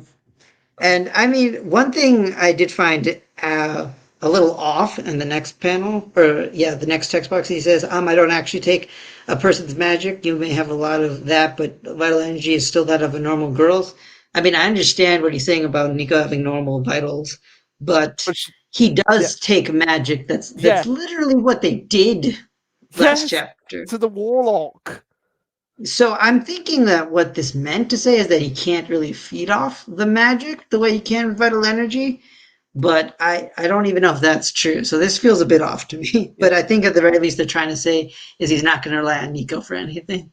Okay, yeah. And then we have him saying like, "Oh, his soul-consuming ability lets him taste other person's feelings, and he could definitely feel warm emotions from Nico." Before just blurting out right away that um, asking the question of like, "How much are you in love with Morito?" And best face reaction goes to Keigo, Teng, Cone, and Nico.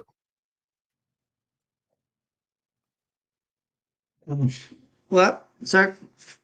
Like I was just saying, best face reaction goes to these three: Keigo, Cone, and Nico. Oh, I don't know about that. There's some other reactions down the line, but let's keep that up there because there's a lot of reactions I want to talk about. Yeah, so like, and of course, this being like a fantasy rom com, Mori doesn't hear what was just said. Yep. That was like the best part. Because Yeah, like I it's think like I mentioned in Blue Box how and I guess we're not going to talk about Blue Box honestly because I don't know if I really want to by this point. no, I But don't either. like in Blue Box they talked about the whole I was like, man, if they do the firework thing that I can't hear the confession, it's going to suck. But here it's actually really funny just because of how it was done. And I think again it's like execution. I think a line I keep in mind is that execution really matters over concept because even if you have like a cliche concept or a boring concept, with proper execution, you can make it work really well. Like in this scene. Yeah, definitely. And so like more, it's like, oh, I was just testing out the fit on my new noise cancelling earbuds, which yeah, at this point he kind of needs that. Yeah, I don't blame him considering what we discover later. Yeah. Oh wait, oh, we actually do get the time. I've just noticed on pages 6 and 7, so it's like nearly 1:30 in the afternoon. Oh yeah, Yeah, cool. So I guess uh, he must have woke up around 1. yeah, must have done. So we have them saying like, "Look, kid, you can't say that out loud. Are you stupid? Are you a total idiot?" Yeah, I felt my heart stop for a second or two, and yeah, it's like time freaking yeah. I could just imagine like that, just time flip stop. Like, did you just say what I think you said? But yeah, Yep. uh, so we have Kengo saying, "You really need to stop saying everything you think." And Kiru's like, "Oh, I'm sorry. I'm just so excited to make friends with you all. I'm an only child, so now it feels like I suddenly have older siblings, and it makes it." Me happy, so I must have got a bit carried away. Yeah, okay, fair enough. And of course, they're all like, "Oh, how cute can this kid be?" And Yeah, that's my I mean, favorite. it's hilarious because he's definitely manipulating them Yeah, with his cuteness. yeah, he definitely is. As you can tell, because he's like doing that whole. with his tongue. Like, Yeah, totally. and then even the characters are just like they know they know what he's doing, but still get dragged in. But to be fair, I think we as readers are kind of the same way, where we're also getting drawn into his like cute antics. I So it know. kind of works on many levels. I know. So he says, "You totally know how much your cute looks like. Looks like you can get your let you. You totally know how much your cute looks let you get away with, don't you? Yeah, yeah. I really, yeah. He really does." And he's like, "Oh, but no, no, no. Really, I want to spend time getting to know each and every one of you. Go to the movies with Keigo. Uh, try being sweets at sweet shops with you, Nico." And then I love the fact that like Cone's basically like oh you're wrapping up the cuteness. It's probably going to be something really cute for me now. And it's like, and we can go and get gotcha toys together, Kenshi. And that's quit stopping me. Go. Yeah. So like, stop That being so cute.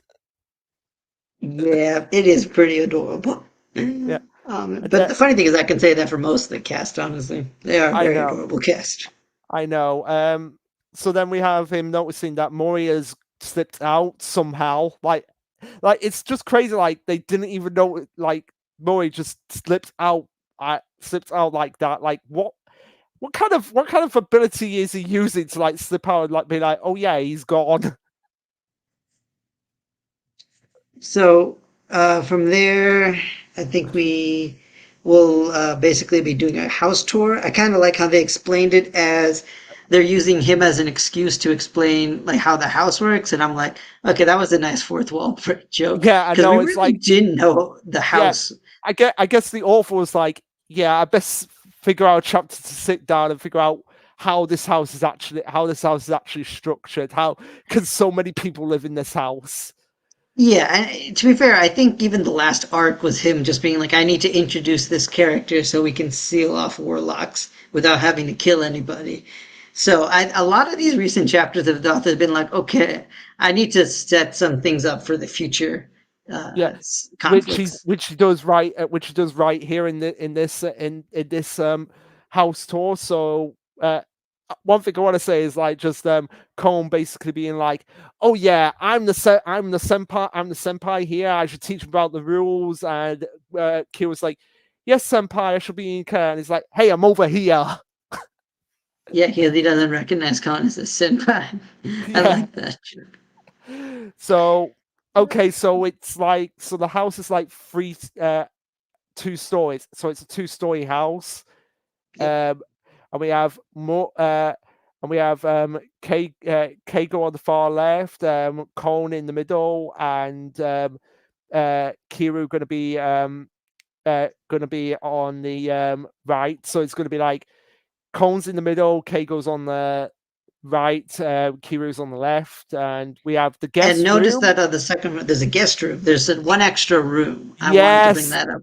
yes, I was gonna bring that up, but they also bring up the fact that the grandpa has extra rooms built to the house all his students. So wait, what have we met his grandpa? Maury's grandpa? Hmm. I don't think so. I want to say we didn't, but he might come up later. Because Yeah, the fact that they talk about his students means that he might be important later. yeah. Oh, hey, Shonen OG. What's up? We're actually, Hey, you picked a weird time to come in because we're talking about Witch Watch right now, which I know you don't read. yeah, yeah. But But we'll get to Dr. Stone by the end. yeah, we'll get to Doctor Stone by the end. But I will say, got an interesting lineup of cast of characters for Witch Watch at the moment. So we've got an ogre, a witch, a tengu, a wolf man that basically becomes Grimjow, and a femboy vampire. Yep. And they go into that at the very end as well. Yeah. So yeah. So the guest. Also, just so you know, Shonoji, we started with like Black Clover. We talked about that. We talked about Duran and Ayashimon. We also did MHA right before we got into Witch Watch just now. So you missed out on a couple of things. Yeah, you did. Yeah, you Thanks did. for stopping by. But yeah, thanks for stopping by. Um, so yeah, the guest room, like I said, that's if there's like so many hints that Nemu is going to get in this house, like, come on, it's Nemu is going to get in this house. Yeah, I mean, they basically spell it out in this chapter. Yeah, But what I also which wanted to ask you is, uh, I was thinking about this because all they concentrated the second room to be for the guys, minus Moy, who's like, his room. This is his house. He was already established on the first floor. yeah, But I wonder if Nemu's comes in, if Moy and Nemu will switch rooms just so the first floor can be for the girls and then the second floor can be for the guys. I Because think I feel that like will. Moy would be accommodating for that, but at the same time, that might suck for Nico because Moy won't be with next door. Yes, yes. Well, that could lead to some crazy moments. Like maybe Nico actually finds out that Nemu is the cat first. Well, obviously Wolf has found out, but he doesn't really count Yeah. because he's kind of an alternative personality. But I mean, I'd say it still kind of counts, but whatever. yeah, but Nico finds out about Nemu being the cat, and that would lead to like some weird moments, like of Nico flashing back to when Nemu in a cat form was on Moe's lap. Yep. I mean, that still has to happen at some point. Yeah, So we'll see how. they're gonna find out she is the cat at some point. Yep. But continuing onwards, Yeah, so we have let's see.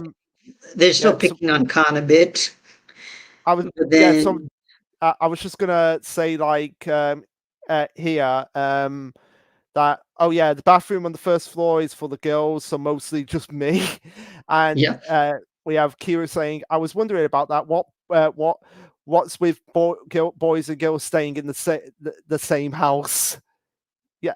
Um, okay, you really have not had siblings, Kiryu, or just any other girl in your family except for your mother. Like you, that would be like that's like such a strange question to ask. What?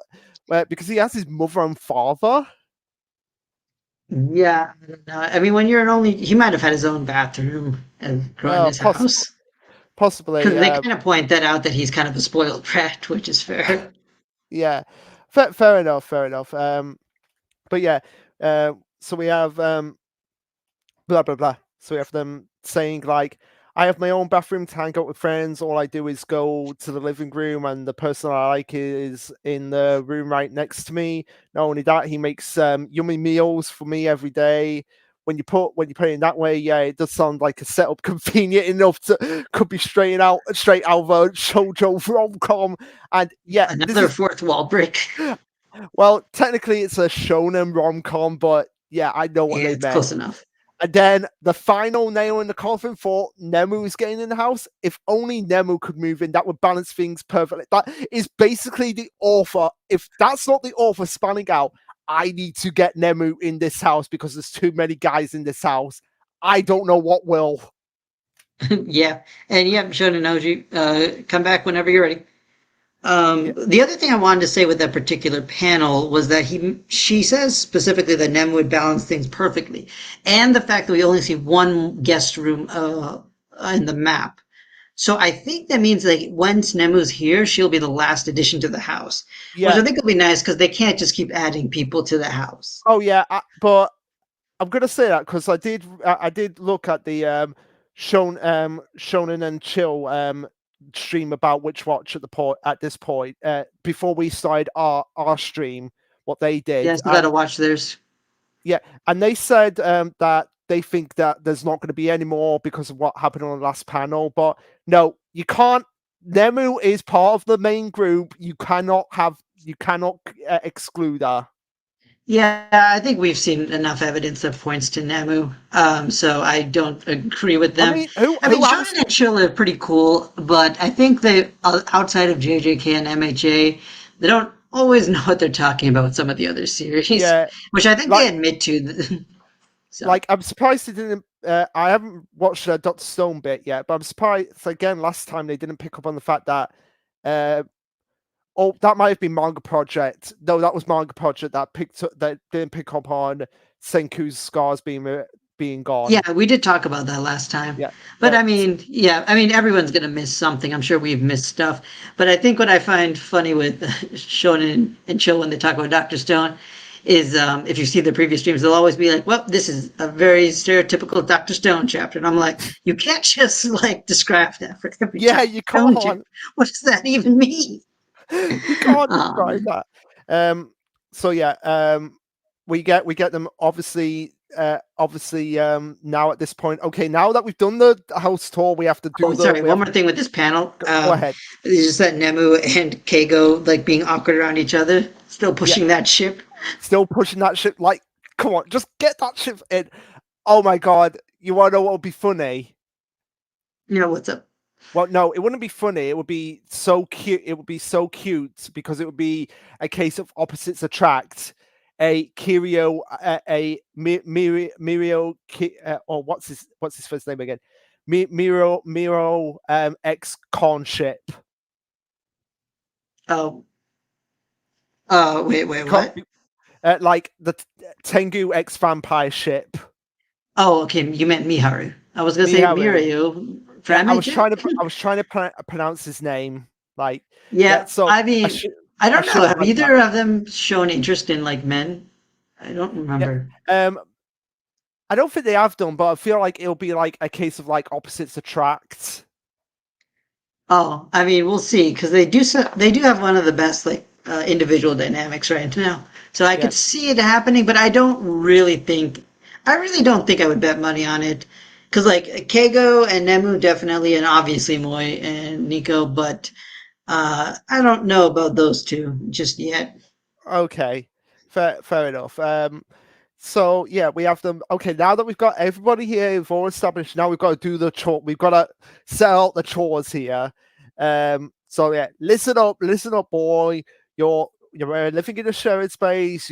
I'm sure your parents spoiled you growing up, but it's not gonna fly here. No lazy spoiler training in this house. Am I clear about that? And yeah, and Kiryu's like, oh, your desperate attempt to assert dominance right from the start is awfully unpleasant. Like, oh, stop being so cute.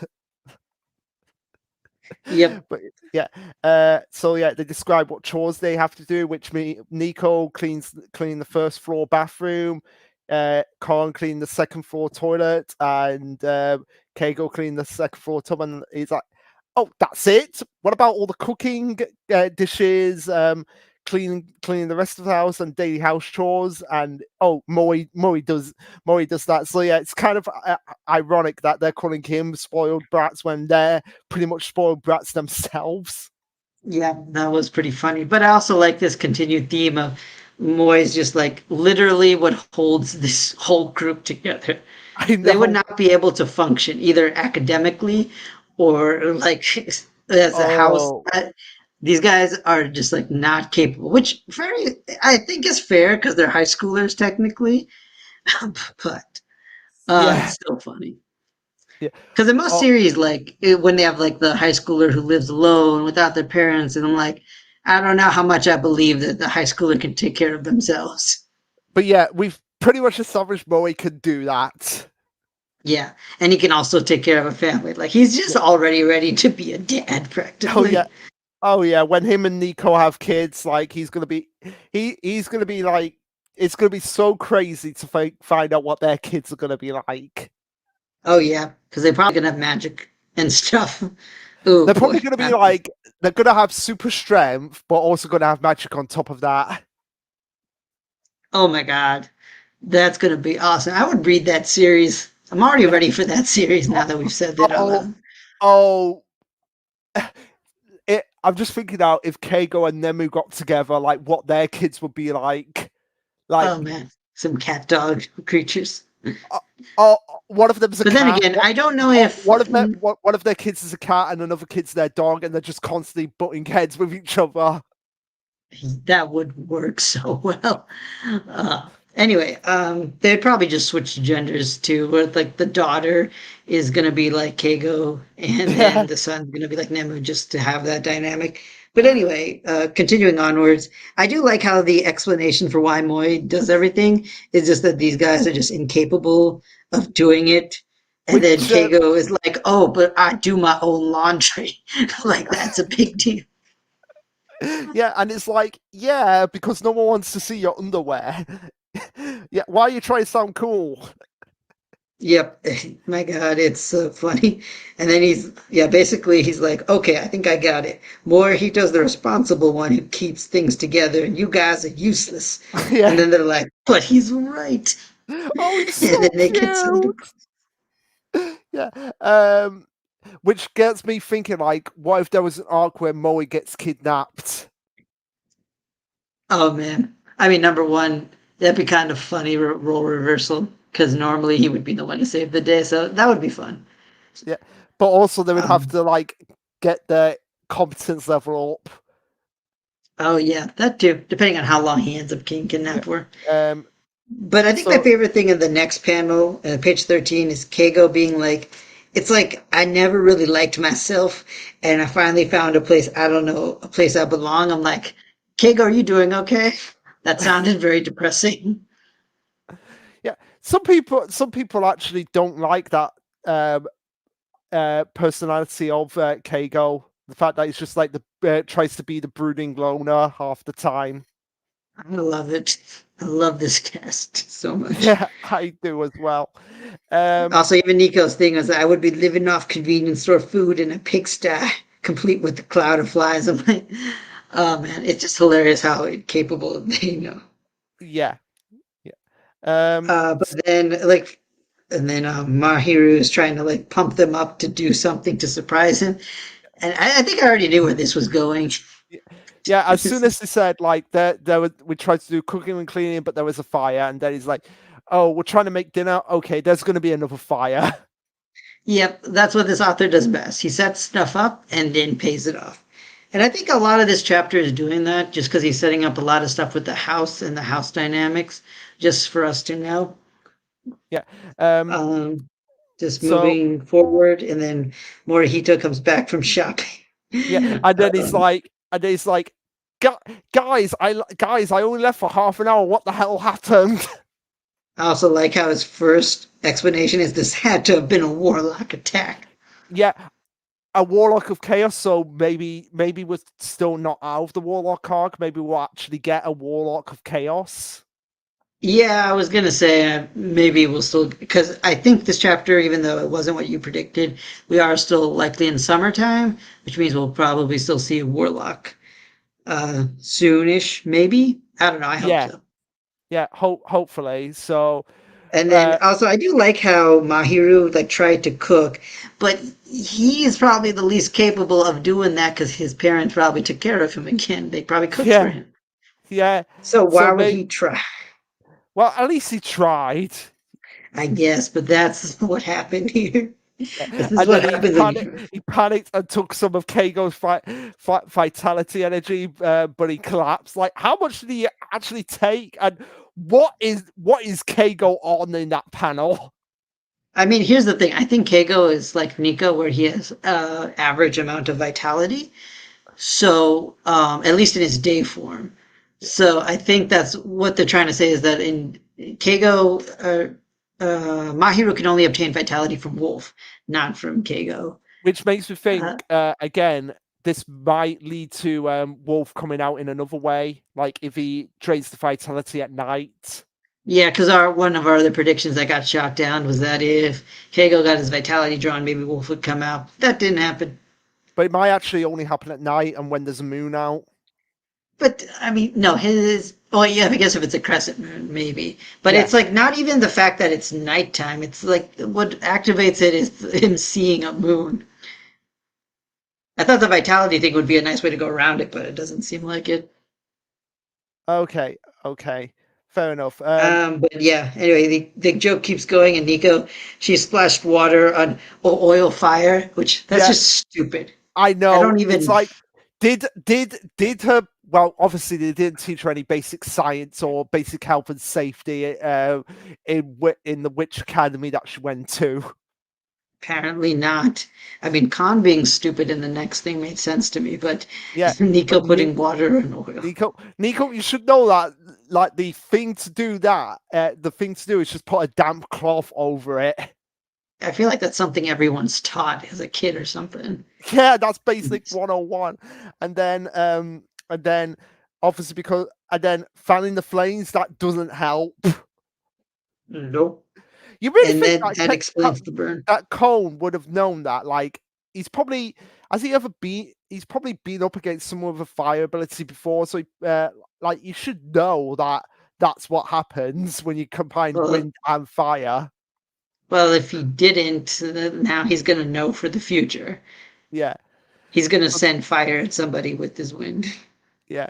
So then we have Kirio getting a face full of flame, and that's how he got the burn on his face, and Nico saw his face and fainted. Yep. That sounds like Miko. Yeah, And then Morihito basically, what's interesting is he comes up with a plan, but he very specifically uses like one of Nico's old spells, which I thought was actually pretty creative. yeah, yeah. And it's basically like him being a drill sergeant. So it's like, all right, everyone, let me fix this. Nico, you bring this. Keigo, you bring that. Cole, you bring this over here. And Miyu, you take some of my vitality energy. Like Mori, eventually you're gonna have to say like, no more fight. We're gonna have to put a time. We're gonna have to put a restraint on the vitality draining. Yep. Definitely. And then, yeah, at this point, I think Mahiru like tries to claim responsibility for everything, which to be fair, it was all his fault. That was Yeah, completely his fault. pretty much all his fault. Uh, but But I am glad Moy wasn't too upset with him. And if anything, we ended on like a very sweet note yeah, for this it, chapter. yeah. So the reason why we find out the reason why Moy went shopping, and it was to get placards for all the bedroom for the room doors, and minus Nemu, yeah, for the moment because she needs to be the sixth Power Ranger. I mean, member of the house. It is Doesn't kind of strange though that Mahiru gets number 3, but then Kanashi room 4, because Khan was here before Mahiru Yeah, or Miharu. yeah, I know. Uh, I don't get that, but I love the fact that they all have like the placards have like their symbol of who they are. So like you have Nico's obviously as the symbol of a witch. Yeah, Yep, and then which we have a bat for which Mahiru. which Um, If Nemu moves in, then it's going to be a cat. Like the symbol's going to be a cat. yeah, so they probably need to find out she's a cat maybe before she moves in, Like so she can get the placard. Maybe Wolf will be like, okay, if this girl's gonna move in here, her placard has to have her cat on. Why? It just does. Okay, I feel like that's less interesting, but sure. Yeah, but yeah, I would yeah, rather them just find out the cat thing. yeah, and again, the same like what should we call it? Uh, Shonen and Chill was saying like because of this last panel, they probably think that there's not going to be anyone else that will be moving in, and I'm just there like thinking like, well, what about Nemu? Yep. Yeah, I don't know why they didn't think Namu would move in. We found all the evidence that it would, but it's whatever. Like I said, the JJK and MHA stuff is usually more detailed discussion. Everything else is kind of just they just kind of have more fun with than pay too close attention to. Yeah, yeah, I guess, but yeah, now I'm guessing that maybe after this chapter we might actually, it might either we might either get the Warlock of Chaos if that's the case, or it might just cut to them Kiryu basically doing like a induction into the school, so like an introduction like day of like, hey, here's the school, this is what it's all about before Yeah, the term actually starts, because it's been a while since we've actually been to the school. it has. But if we're still staying in the summer to fight warlocks, it might just be they might do something like that. So I don't want to completely rule out your theory just yet, even though this was more of just a moving in chapter. But Yeah. I also think I want to say with this chapter is I like that we have these chapters where we just get to focus on the characters and just like their friendships, because it's things like this that make you like really appreciate the cast that Yeah, you're following. definitely. I feel like many other series, like if we had more of these moments in MHA, I would probably be more invested in Class 1A. Oh, So definitely. Yeah, So yeah, good that's chapter. I think we'll get another more Miharu stuff because he's still pretty new to the team. So I think we're yeah, going to need a little more. But like I said, it could be you're right. It could be a student council chapter because it's been a while since we saw that, or it could be another warlock. I would like another warlock because I kind of felt like the last one got cut short. yeah, it did. It really did. And yeah, and of course we need another student council chapter, which I know everybody will be looking forward to. Yes, clearly. Yeah. Boy. Uh, So yeah, I think that's Witch Watch. yeah. So now we can move on to Mission Yosako Family. Okay, Shonen Oji, you picked a good time to come back Oh because yeah, now we're talking about another series I don't think you read. yeah. We're talking about Mission Yosako Family, which last chapter, I'll just say now, Shinonoji, just the wholesome cuteness of all cuteness, and basically me saying, hey, Spy X Family, this is how you write your little girl character. Yep, but that was last week. This is this week, and very fun color page we start out with. Oh yeah, very fun color page. So yeah, we have Koricho as basically just a mountain. Yeah, I mean a volcano, I think specifically, but yes. Yeah. Uh, And then we have Goliath in like a tiger costume, and say with Kengo, I think that's because the year of the tiger in the oh Chinese yeah, calendar or yeah. something like that. I think I think it is because of the year of the tiger. So, and we are. Oh yeah, I've just realised that K goes in it in like a tiger onesie. Yep. Yeah, So yeah, I think it's all just a New Year's thing yeah. themed. And I love the name of this chapter, Nano Hazard. So Oh yeah. yeah, yeah, which This was a good chapter, but I have to admit the starting position was very creepy. yeah, the very creepy. I was like, okay, what is Nano going? What is it? What is he do? What is he doing? So it It's starts off with him, and for Shonen Oji, since you don't know, Nano is the youngest. It's the guy with the bucket on his head there. So he's the youngest of the Yosakura family, but he's like the mad science. He's like the mad scientist, so he uses experimental drugs on him to get that gigantic proportionate size. That's basically his ordeal, and we see him. I could just imagine him in this buff form, but still having like his little kid voice when it gets and if it ever gets an anime. So like oh he's yeah, in his definitely. He's gonna be like Edward or not Edward, Owl from Al. Full Metal Yeah, Alchemist. he's gonna be an Alphon like an Alphonse type character, but even more creepy because he's like he's basically like the Mayuri of the group. Yep. So yeah, But I do like how okay, well of course the first page is him being creepy, but then the second page I like how they kept the theme of Futaba being the scaredy cat oh of yeah, the definitely, family. definitely. Yeah, Fruitaba being like the second eldest, like the eldest female of the Yosakura siblings, but being uh the traditional lolly character and also being the complete scaredy cat. Yep.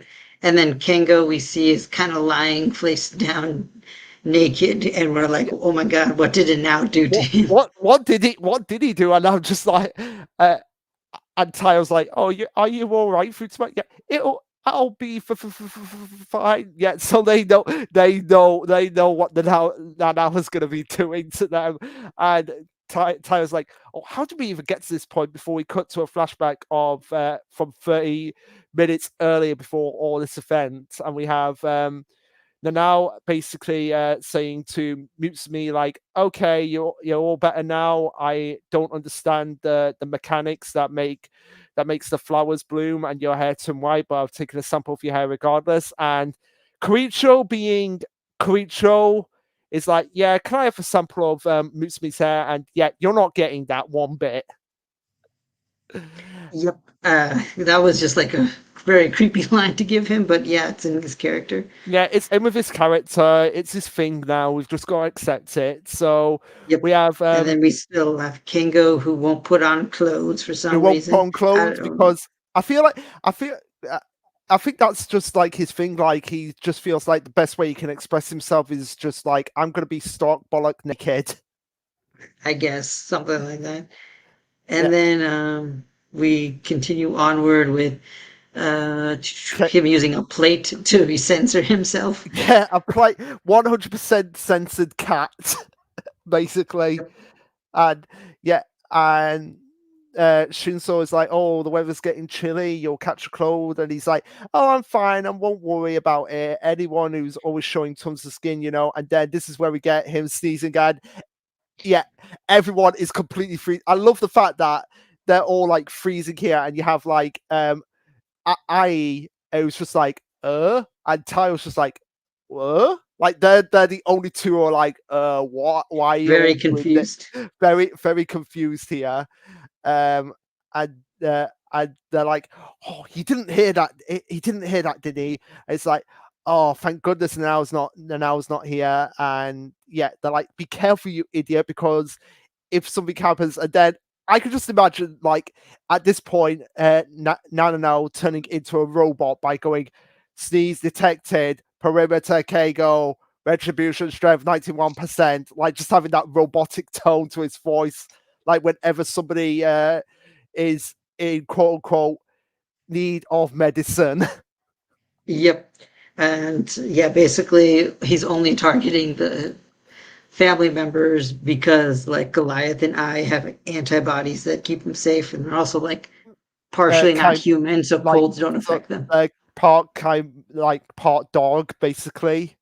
Yeah, so Um, dogs can't catch the colds, basically. yeah, And then and Mitsumi is perfectly fine. yeah, and then But then everybody else the needs to maid is get. out. Yeah, but everyone else is like, yeah, get out of this situation. And then it's like, and then Ken goes like, "It'll be fine if we make our getaway right now." And we see like an injection needle I right love in the back.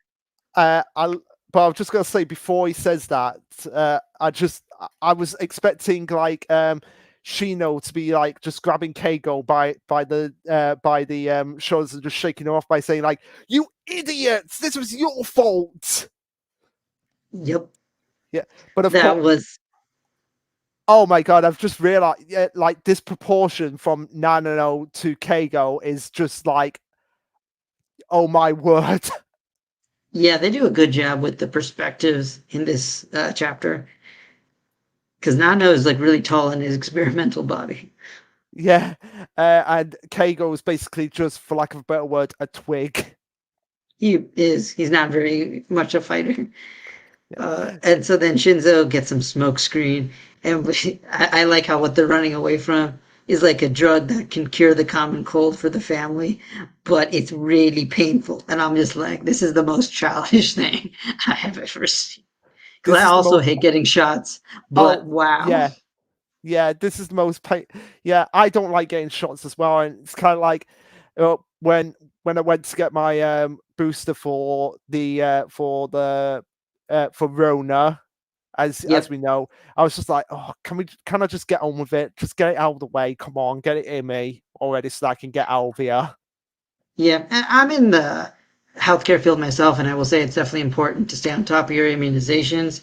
So I guess slight PSA, get vaccinated. Second of all, I still think it's funny that apparently this shot specifically hurts a lot. But the thing is, if you pass out before you can even scream, it's like that doesn't sound too bad because you'll be passed out before. Like it's the worst of it. I feel like as well, even after they come around, it will still hurt like hell. Yeah, maybe. Yeah. But then I love the page 11.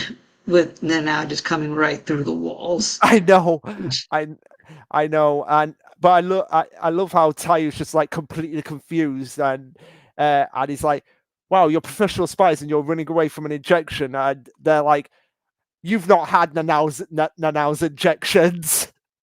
Yeah, except he did after this chapter because Yeah, Nanao had like apparently is like invincible to Tayu's shot. It's kind of like those times you remember Nanao is actually like a really good like spy where he can just like resist so much.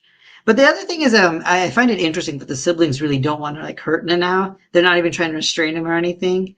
no. So I think that kind of gets into some stuff he talks about later, which we'll bring Yeah. up. Oh, yeah. Definitely, definitely. But I love the fact. I love the fact that yeah, he's coming through the wall. He attacks Shino and Shinzo, and well, I wouldn't say attack, but it's clearly an Well, attack. yep, Um, it's and basically an then attack. Futiba's like, "Eek, monster!"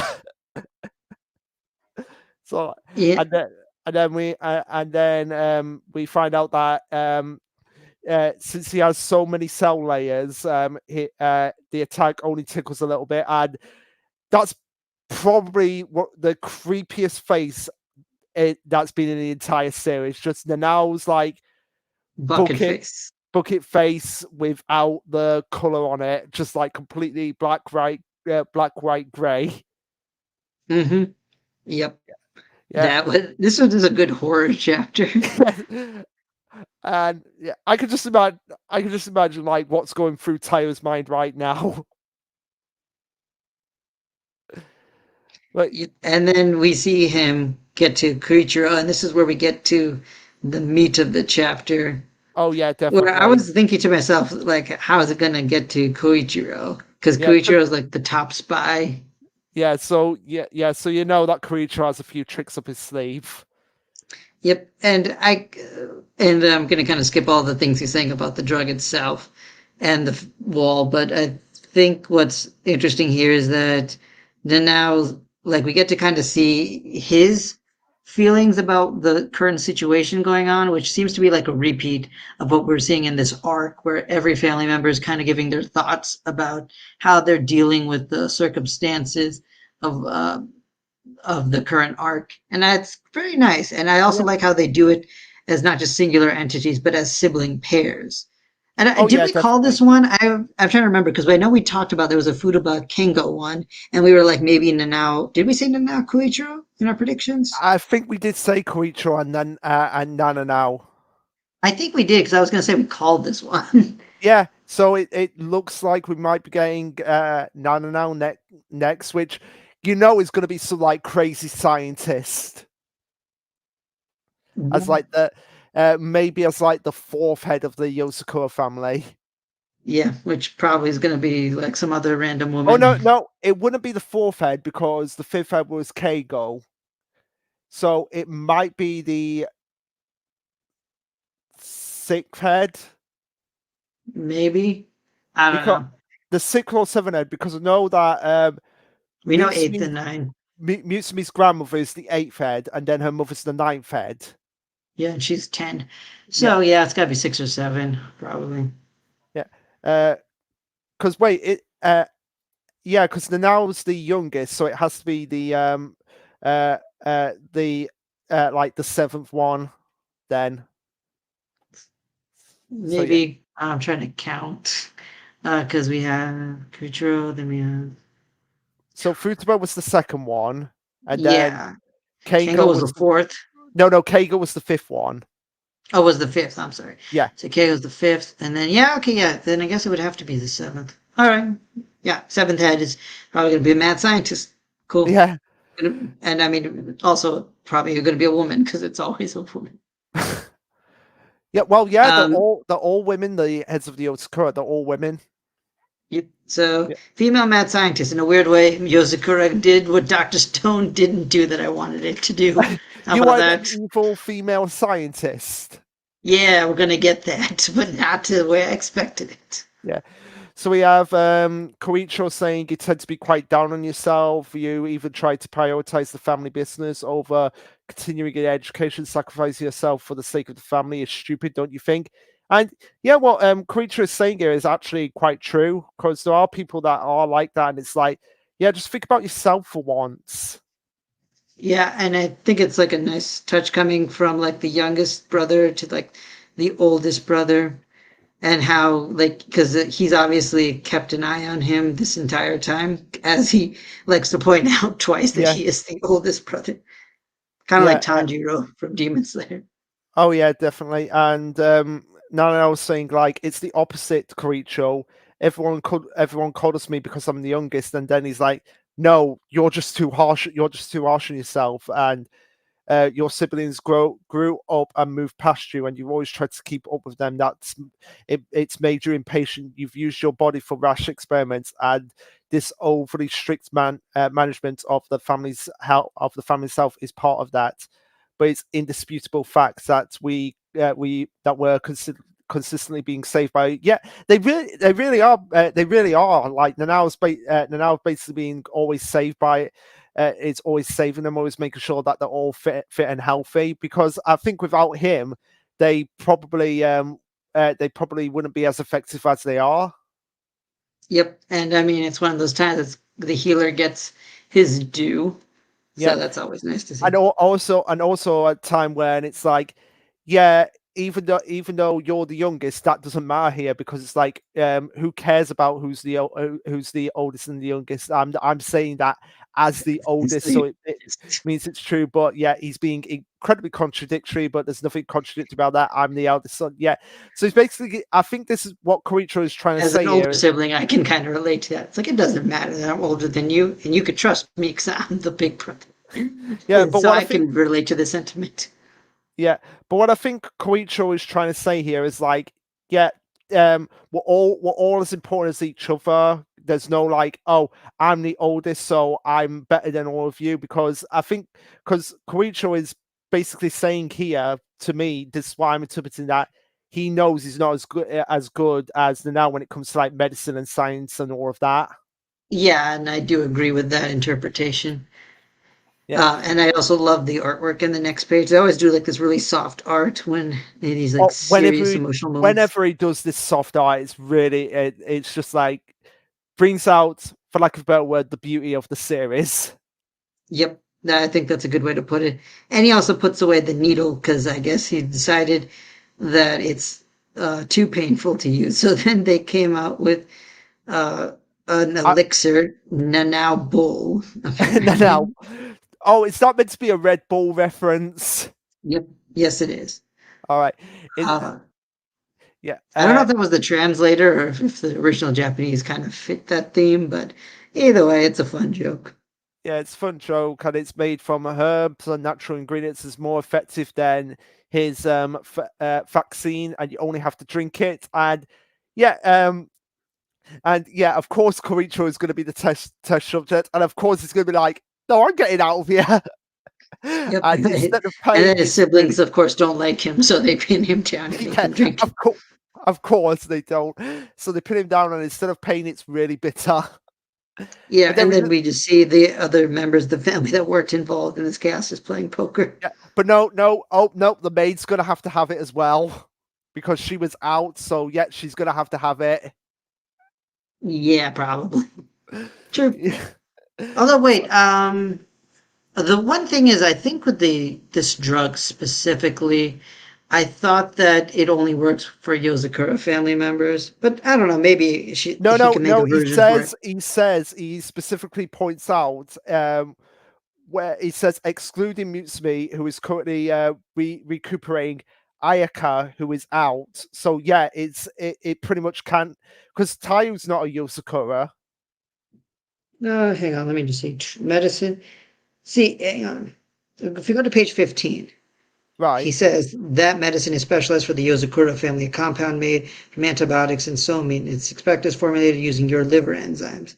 Now, maybe he made a custom version for Aya, but at least what I understood, it was for Yozakura members. All right, But but then Tayo isn't, Tayo, but he also has like Subumi's blood in him now. oh yeah, So, good point. So maybe that's part of it.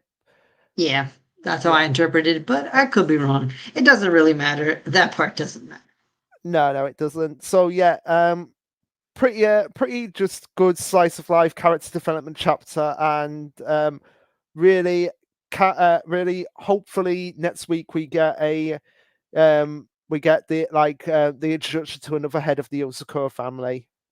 Yep. And I really enjoy the current formula we're having where we each get a family member fleshed out and then we go fight a boss. I think it's a Yeah. good balance. And Wait, also, oh, I was just gonna say, Shonoji, if you're still here, yeah, they are battling basically zombie ancestors.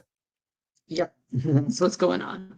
What I was going to say is, I think the first year of Yozakura, they were trying to figure themselves out and kind of struggling a little bit. The second year, I think they proved themselves to be like one of the best in the magazine and started getting a lot of fans. And I think the current year, they're getting even better by having these Yeah, character chapters.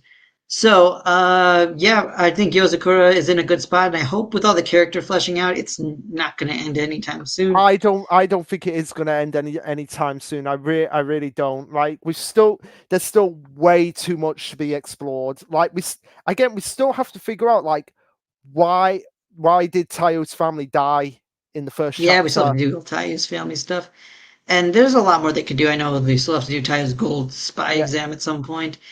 yeah, And yeah, I definitely can see. I'm glad the series is like fleshing out its characters like this, similar to Witch Watch yeah. did, because most Because series like don't spend enough time with their characters, and yeah, we don't care about them by the time the series is yeah, almost over. that's the thing. That's the thing that I've been finding a problem with Spike's family. Uh, Again, we've not spent as much time. I don't know if people have noticed. Like, we really have not spent that much time with just like the with your Lloyd and Anya together as a family as much as we should It's have. true.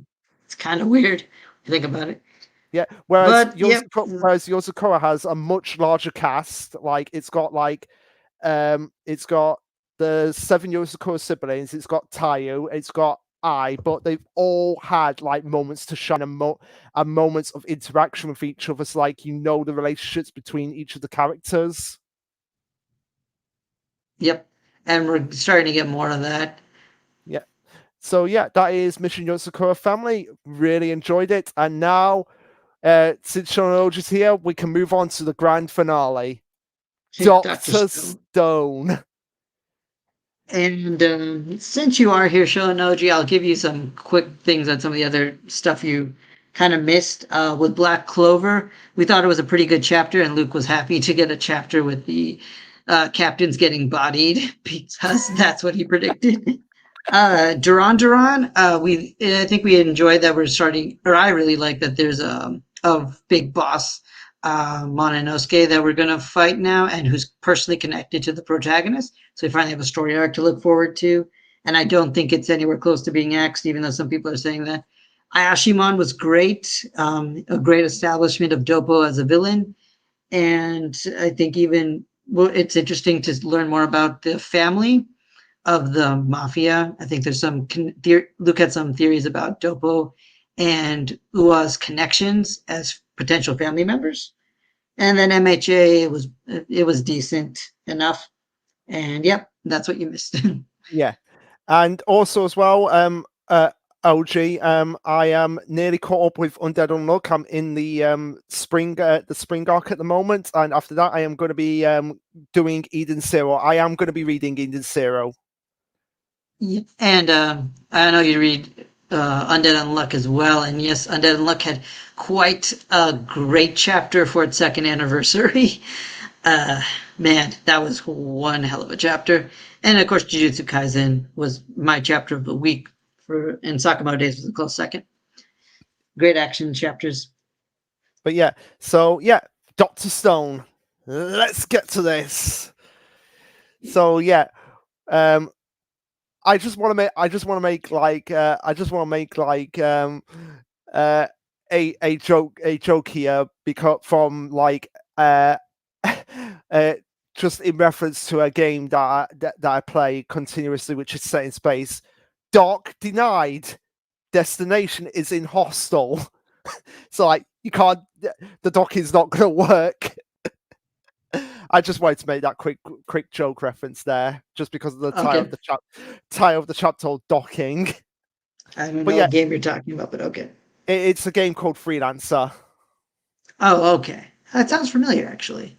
Yeah, it's like Anyway, a space simulation role play game. Yeah, but yeah, mm, we have what I love about this chapter is, again, like, just like taking our time to, like, okay, yeah, this is gonna take a while before we actually get to the moon, which I think like 230 we might start getting to set foot on the moon at this point. I don't know if it takes that long, but pretty close. Like I would think, maybe two more chapters, maybe three, but I don't know about Maybe. five or more.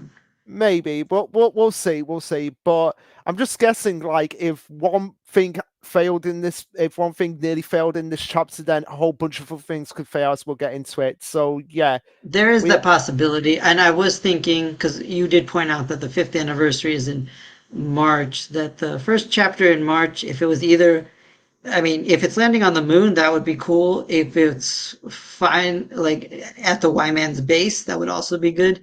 So if they could time that well enough, I that would be feel a good like thing. if it's March, then that means it's got like five more. When next chapter is Ray, obviously. If she's still at If only, if If only. only, if only. Well, I'm just thinking that's five more chapters, so that's like about a month. So that would be around the fifth anniversary. Yeah, because we have like two, three, four, five. We okay. It's like six chapters from now. All right, yeah. So we'll see. We'll see if this is what Inagaki planning. Like, okay, the fifth anniversary chapter is going to be them stepping foot on the moon. Yeah, it could be our fifth, but yeah, it could be that, or if they get on the moon already, it could be about to confront Y-Man or something. Yeah. So we have Kohaku congratulating Stanley, and I love how they bring up the fact that bits of broken English survived in Ishigami village over the centuries, because this was something that the Doctor Stone trivia brought up, the fact that yeah there was it's broken English from the Hundred Tales. Yeah, and I'm glad they brought that up because I think a lot of people are wondering, it's like, okay, is Stanley going to learn Japanese? Is Senku going to act as a translator? But it's just like Kohaku just knows, like, is Yeah. bilingual. Yeah, and she's probably been around them for a while. Like, she's obviously been around senior for a while in Chelsea, so she might have picked up some things as well. Could be. Yeah, Anyway, and then it was funny because like when we had Senku acting off, and I did like the fact that he was waiting for Taiju's response because that's his best friend down there. He was waiting for that. yes. Um, So but the it's fact like, that I couldn't tell what was going on for a second, but then when she saw that panel of Xeno being scared, I was so hyped. I just got so incredibly hyped for a second. It's because I was wondering what was happening. I know. Uh, so and we have Stanley saying, like, it's too soon to celebrate. That's only two out of five units, Oh and yeah, I'm yeah, glad you like, brought that up. That's important. yeah, and yeah, I love the fact that you were kind of anticipating Senku's reaction, like, yeah, Taiju, this should be the time he's hooting and calling, and with tears and snots running down his big dumb face, and that's exactly what he's doing. Yep, but the fact that he can't hear it is when they know, oh my God, something is wrong. And I was literally expecting, did Y-Man intercept their communications or something? That's what I was expecting. I'll be honest. That could still potentially happen at some point, because they're in space. They're like right in Y-Man's territory, so Y-Man's probably picking up on some things. Oh yeah, he's definitely picking up on some things. Shonen Oji, they are not bilingual. They only know bits and pieces of English, not including numbers. Okay, that's true. Being saying bilingual might be a Not, little much. not in- I guess it. I also know certain languages where I only know bits and pieces of what I yeah, remember from school. So in my brain, I count that. But you're right. Technically, they aren't fluent at all. yeah, yeah. Like when like perfect example is when in South America, where in the South America arc, where Magma was trying to activate the machine, activate the Medusa, is like, 5 meters 1 second. So he probably so that's probably the bits and pieces of English that he knows. Yep, that's fair. Anyway, so then we see first. When I was reading the Raws, I was a little confused of who this astronaut was Yeah, but because it's kind of hard to see Kohaku's face. But but then it's now with it translated, it's definitely Kohaku. that is definitely Kohaku. So so she's got Because they've in the got Raws, when I saw Senku freaking out and then see this astronaut in space, I'm like, oh my god, it's happening. One of Y-Man's agents is coming in and just like splitting oh apart their ship. yeah well, since Torioji's here, it might be the Beaver Warriors. Might be the Beaver Warriors. But never under any circumstances leave the beavers exposed. Nope. Anyway, and then we see Kohaku with her sight. She's seeing Unit 3, so that's Unit 3 of 5 coming in. So yeah, we see the panel of just Unit 3 and the space station rocket above the Earth. Like I just love that panel of just like the distance and just like how far they are actually up at this point. Yep, another chapter that did a good job with perspective. And then Kohaku thought she broke the monitor, but Senku's like, nope, we're having electrical issues. Yeah. Which we all know, we're all too familiar with that, considering those when we have had some technical difficulties as well. Yeah. Goddamn Beaver Warriors. The goddamn Beaver Warriors. And so then I think this is like one of those fun little moments where Kohaku's like, Stanley, with your skills alone, can you get this done? He's like, yeah, I can. And I'm just like, well, okay, technically I don't think you could, but sure, you're just that good, Stanley. Yeah, sure, it's Stanley. Sure, let it just be. And one thing that I was like, because I didn't even notice all three on this panel on page 6, where they're all out like doing stuff to the outer shell of the space rocket, the space station thing. Is that why are all three out there? Like, shouldn't there? I mean, the trivia pointed that out, that it's very unusual for all of them to be out, but it's just that since it's such a limited crew, it's probably why. But you're right; they probably don't need all three of them out. Yeah. So then, but Shonen OG asked something about General Frankie reference. Do you know what that means? I don't know what that means. I wish they had made a reference to the General Frankie. Do you mean like Frankie from One Piece? Because when I think Frankie, I think of Foster's Home for Imaginary Kids, but I'm pretty sure you don't mean her. I think he's referring to Frankie because Frankie is a cyborg in One Piece, so he's probably referring to that. Oh, okay. So what's Frankie's docking? Like, it's probably like docking with Frankie as like Megazord. Like, I'm trying to remember what the reference is myself. Frankie. Because Frankie has a Shogun mode, like a Megazord mode. Okay. Oh, so okay. That's what it's referring to. Like, combined with Frankie to create the Frankie Shogun. Okay, yeah. Sorry, man. I haven't gotten into One Piece just yet, but I will at some point. Yeah. But anyway, the next panel, what I want to point out on page 6 is that I do like that fist bump between Kohaku and Stanley, because it's like one of those times where we get to see that Stanley is really bonded with the crew.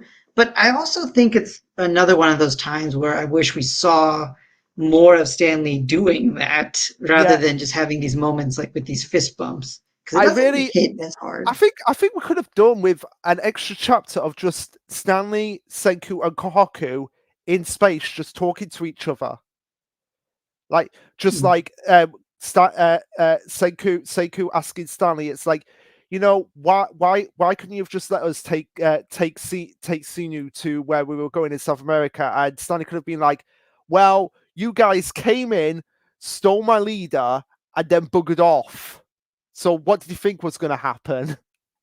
Yeah, I mean, it would be nice to have had a chapter where they had to sit down, because I thought about making this meme, and I might still, is that Kohaku and Stanley are like best friends here, but this is the same man who riddled her with bullets in South America, literally killed her, and now they're best friends.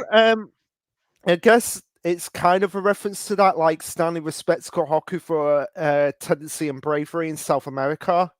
Oh yeah, he definitely does. But at the same time, it's hilarious how much that fact that this man killed me doesn't mean anything to these characters. Yeah. It's not Uh, even a battle oh, manga where they it's like, technically oh, okay, I Well, forgive you.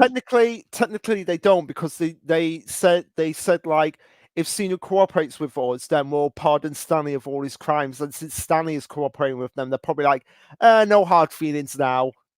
I guess, but it feels like they really passed a couple routes to get to best friendship. But Yeah, anyway, that's fine. Then we get into what actually went wrong, yeah, which was, it turns out, was petrified hair lodged in the circuitry. yeah.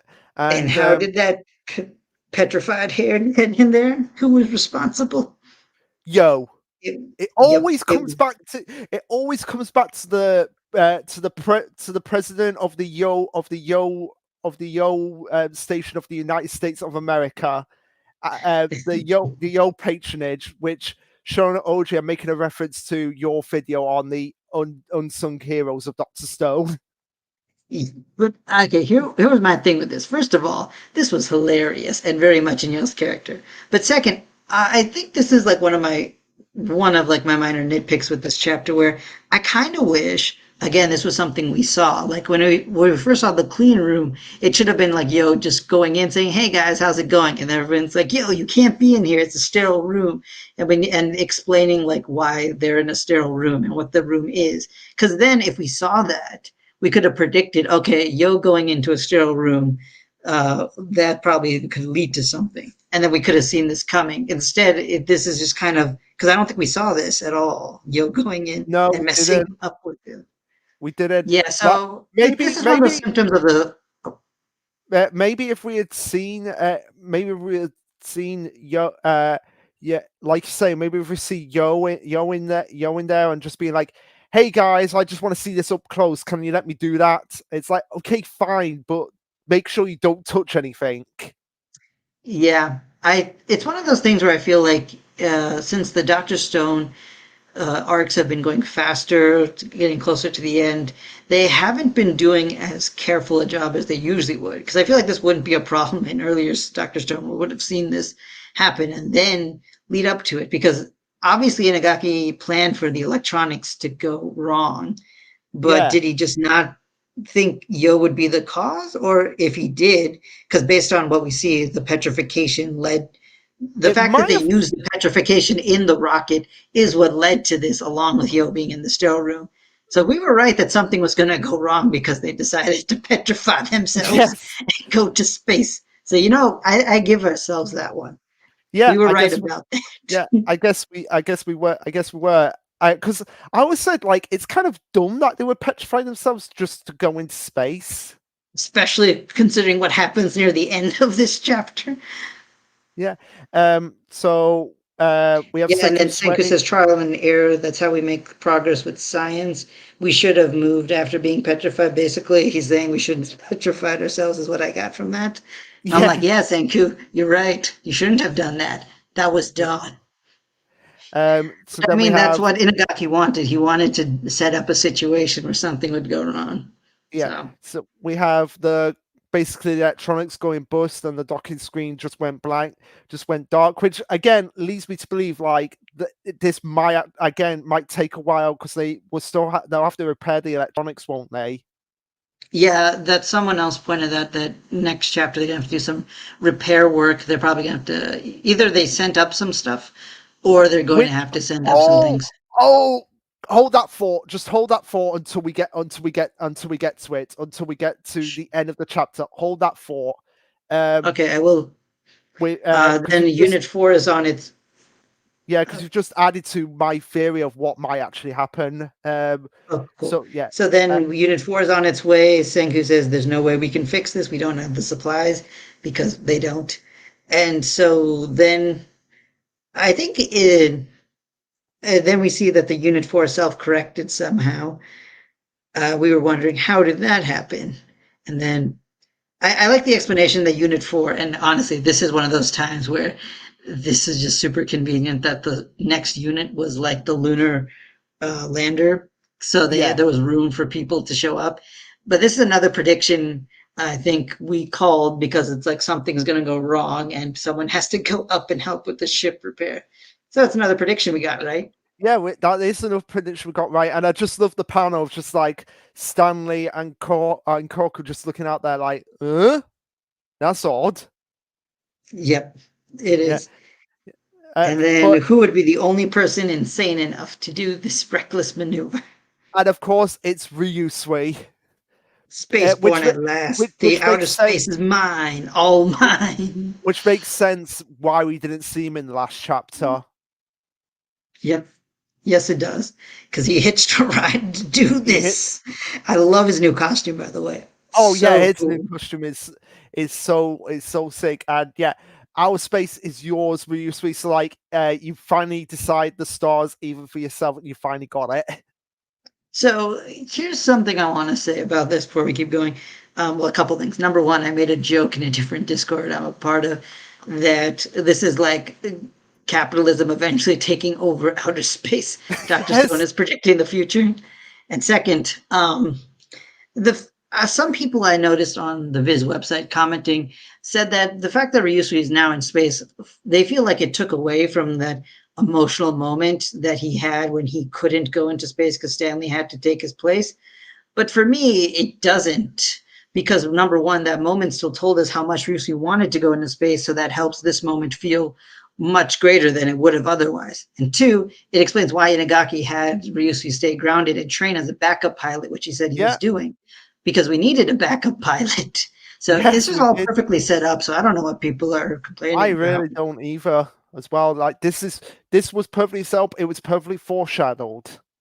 It's just standard Dr. Stone greatness. Yeah, and Yeah, and then we have Sai. Like those are his first words. That's my brother. Yeah, that's my bro. That's my brother for you. And oh, I could just imagine what's going through Fran's head right now. Yeah. Oh, she looks. Or sorry, they look so sad. Yeah, I'm they're like conflicted about this, but my master's up in space now. What do I do?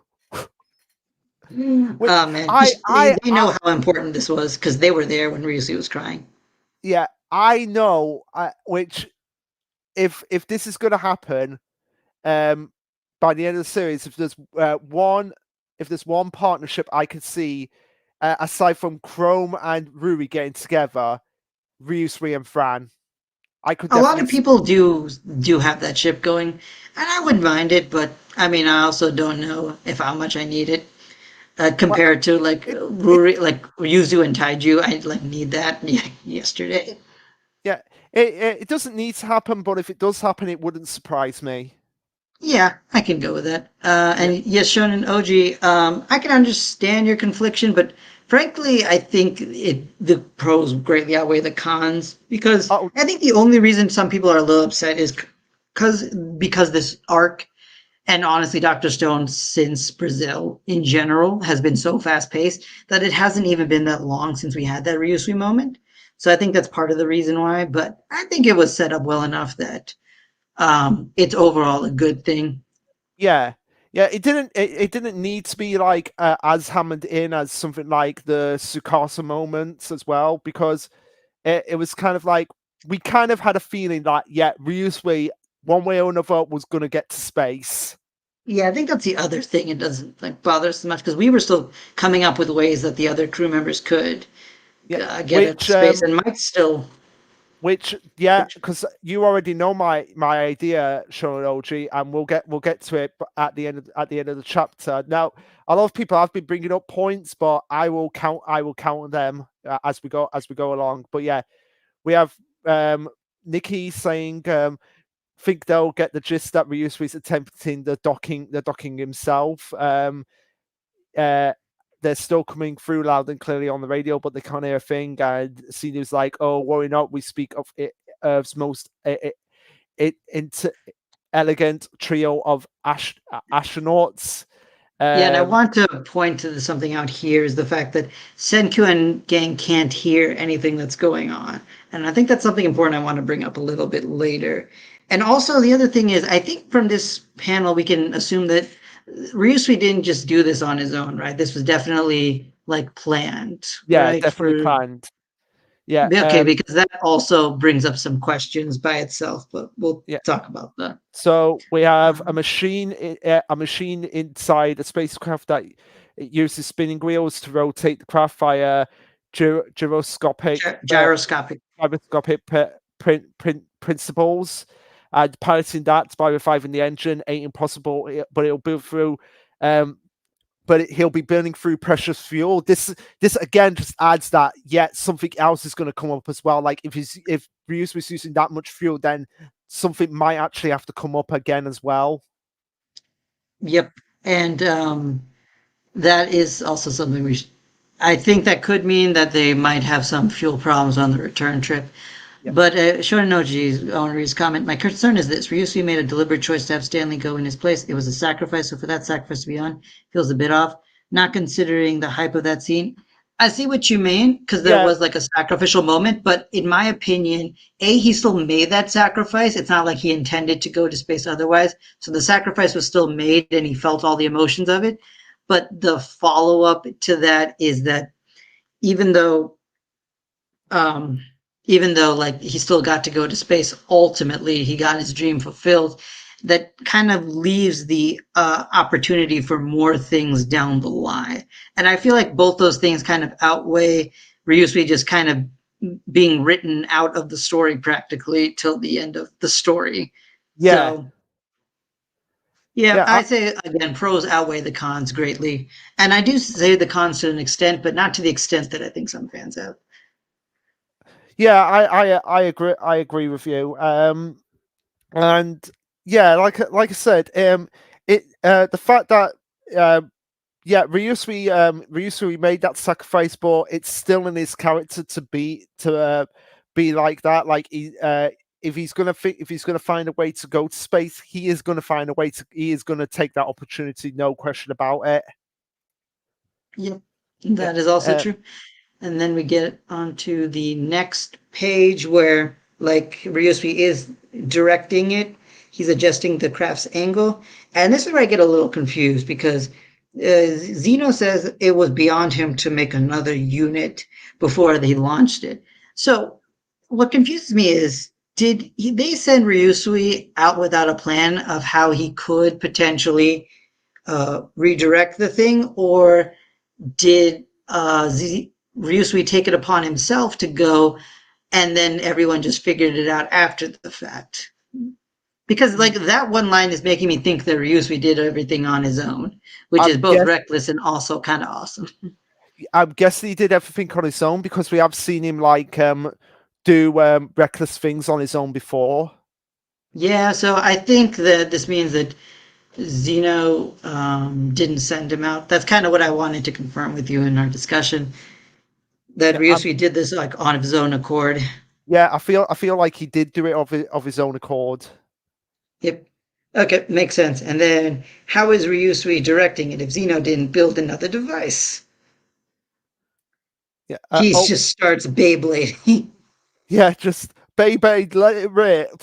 And I've just got to say, you know that we've got a we've got like a good enough stream when we've got all these bots coming in. Yeah, that is true. But Yeah.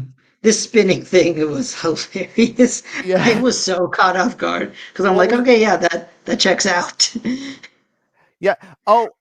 Yeah, yeah, so he did build it on his own because he says it here, when we lack what we desire, we create it. Am I wrong? So yeah, he did do this on his own. Yep. Now, there's a couple things I want to talk about here.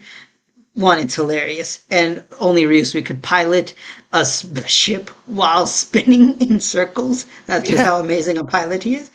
Second, I one thing I do find a little off is like I can buy that him eating a gyroscope can direct the spinning of the craft itself because that's just how angular momentum works. That's physics. I can assure you of that. But what does kind of rub me the wrong way is like how could he do it precisely if he's just spinning around? And I feel like the story wants us to just be like, okay, Ryusu's just that awesome of a pilot. But I thought what would have been a better way to do it is Sai could have just been doing the calculations for him. Like like if he told Sai about his plan, and then he's just like, "Okay, brother, I'm going to help you do this." Then Sai could have told him how to rotate, and then Ryusui could have executed. I think that would have been a good moment, a good Maybe brother moment that would have explained maybe it a we'll lot better than this. yeah, maybe we'll get that in the next chapter when Senku asks him about it. It's like, oh, I didn't do this all by myself. Sai gave me the help. I mean, that would be nice. If I predict that and Sai was doing it, it would be great. But I think we're not seeing it, so I'm not sure if I buy it. And the third Right. thing I want to talk about is Senku is busting out laughing, saying our King of Desires off his gourd. But Senku, I brought this up before, the radio is off. Senku has no idea what's happening. So are we supposed to understand that Senku just intuitively figured out what Ryusui probably did? Because no one Uh, could have told him. I'm well, I'm guessing it's because they're closer now, like the radio signal's being picked up and better because they've got the satellites. They've got satellite dishes on the spacecraft itself now. So I'm guessing he can hear it. He can hear what Ryusui is saying at this point. Hmm. I mean, I Or, wasn't sure because or like maybe they can Nikki, see him, or maybe they can see him from the window, like what is actually going on. I don't know if they can, at least based on what I'm seeing with the spacecraft. Like, there's no way that I can see him from where I'm seeing it. But Maybe. I'm thinking they had to have figured it out. But this feels like one of those weird Avenger moments where it's like, did you forget that they can't speak to each other right now? Oh, yeah, possibly. We'll see when we get into the next chapter. But yeah, we get the final page of the chapter, which is Ryusui docking with the space station and spaceship, I should say spaceship. And Senku writing E equals MC squared back on his shirt. So we got the E equals MC squared back. Yep. And Yay! my question is, why? Because Because you know why it is. It's obvious. It's Senku's way of saying like, I need this as part of me because I need to keep reminding you how far I've come because of just this one formatic equation. I guess, but this felt a little bit random to me at this moment, just because, I think what I said in the Discord is like the first time Senku did it was a very emotional moment about like where his mind was at and the situation he was in and what this equation meant to him. But right now, he just kind of took out a marker and was like, "I'm just gonna write this on my shirt and look all serious." Felt I weird. guess. But yeah, my thing that I want to say now that we're at the end of the chapter is that since we've had this problem with the electronics and they're obviously going to have some repairs coming up here, like Yep. um Unit 5 is Unit 5 might potentially have Gen, Suika, and Chrome going in. Like a lot of people are saying, like, but we've seen them on ground level. Like, I don't think Unit 5 has launched yet. Yeah, and I'm in agreement. Unit 5 is going to come in, and it's going to be important if we left it out. So they're probably going to, if they didn't bring supplies at Unit 4, which now that we know that Ryusui did it on his own, he definitely doesn't have electric circuit boards with him, then they're going to need to bring it up with Unit 5, which means at least Chrome's going up, and Yeah, maybe more, and maybe depending. like they're the three that I'm picking, and I say this just based solely on the fact that if they're the last three to come up, then we've got the six main characters. We've got Senku, Kawaku, Suika, Gen, Chrome, and Ryusui. We've got them all up there. Yeah. Which at the very least we'll see Chrome. It would be nice to have Suko as well. I feel like Yeah, again we're starting to push it a bit, but but I feel like I'll give you. Gen needs. I feel like Gen would be up there just because it would be great to have the talk new jutsu. Because if there's someone who's going to do the talk new jutsu, it's going to be Gen. That's also true. It's very true. Yeah, But this and was a ridiculously fun. Oh, go ahead. yeah, and just the fact that it's Chrome and Suika's ship that they've designed that is up there, they deserve to be up there as well. I 100% agree on that. So that's my prediction for next chapter two, which means I don't think we're going to be landing on the moon quite yet, but I think it'll be like a little after that. Maybe they'll Yeah, stall it till March, but I don't know. maybe. That's It like again, 6 chapters. it again depends on what, like, here's what could potentially happen as well. Like if like say if like say a part of the unit actually gets dislodged from the whole unit itself, that could potentially happen. Yeah, and other issues other people have brought up since I was kind of reading that off to the side. Um, Zeno had like a lot of, supplies brought in for their trip to the moon, but that was for 3 people. Now there's 4 of them and possibly more. So they're going to need to send up supplies as well. Yeah, and does Ryusui have a spacesuit? That's the question. Does he have a spacesuit? And yeah, that is a good point because we did talk about how when Yuzuria was fitting spacesuits, there were so many spacesuits in the background that maybe she did make a mold for Ryusui as well as a backup. So possibly. Maybe. And then the other thing I wanted to bring up is that Ryusui now being up there, he can now act as a pilot.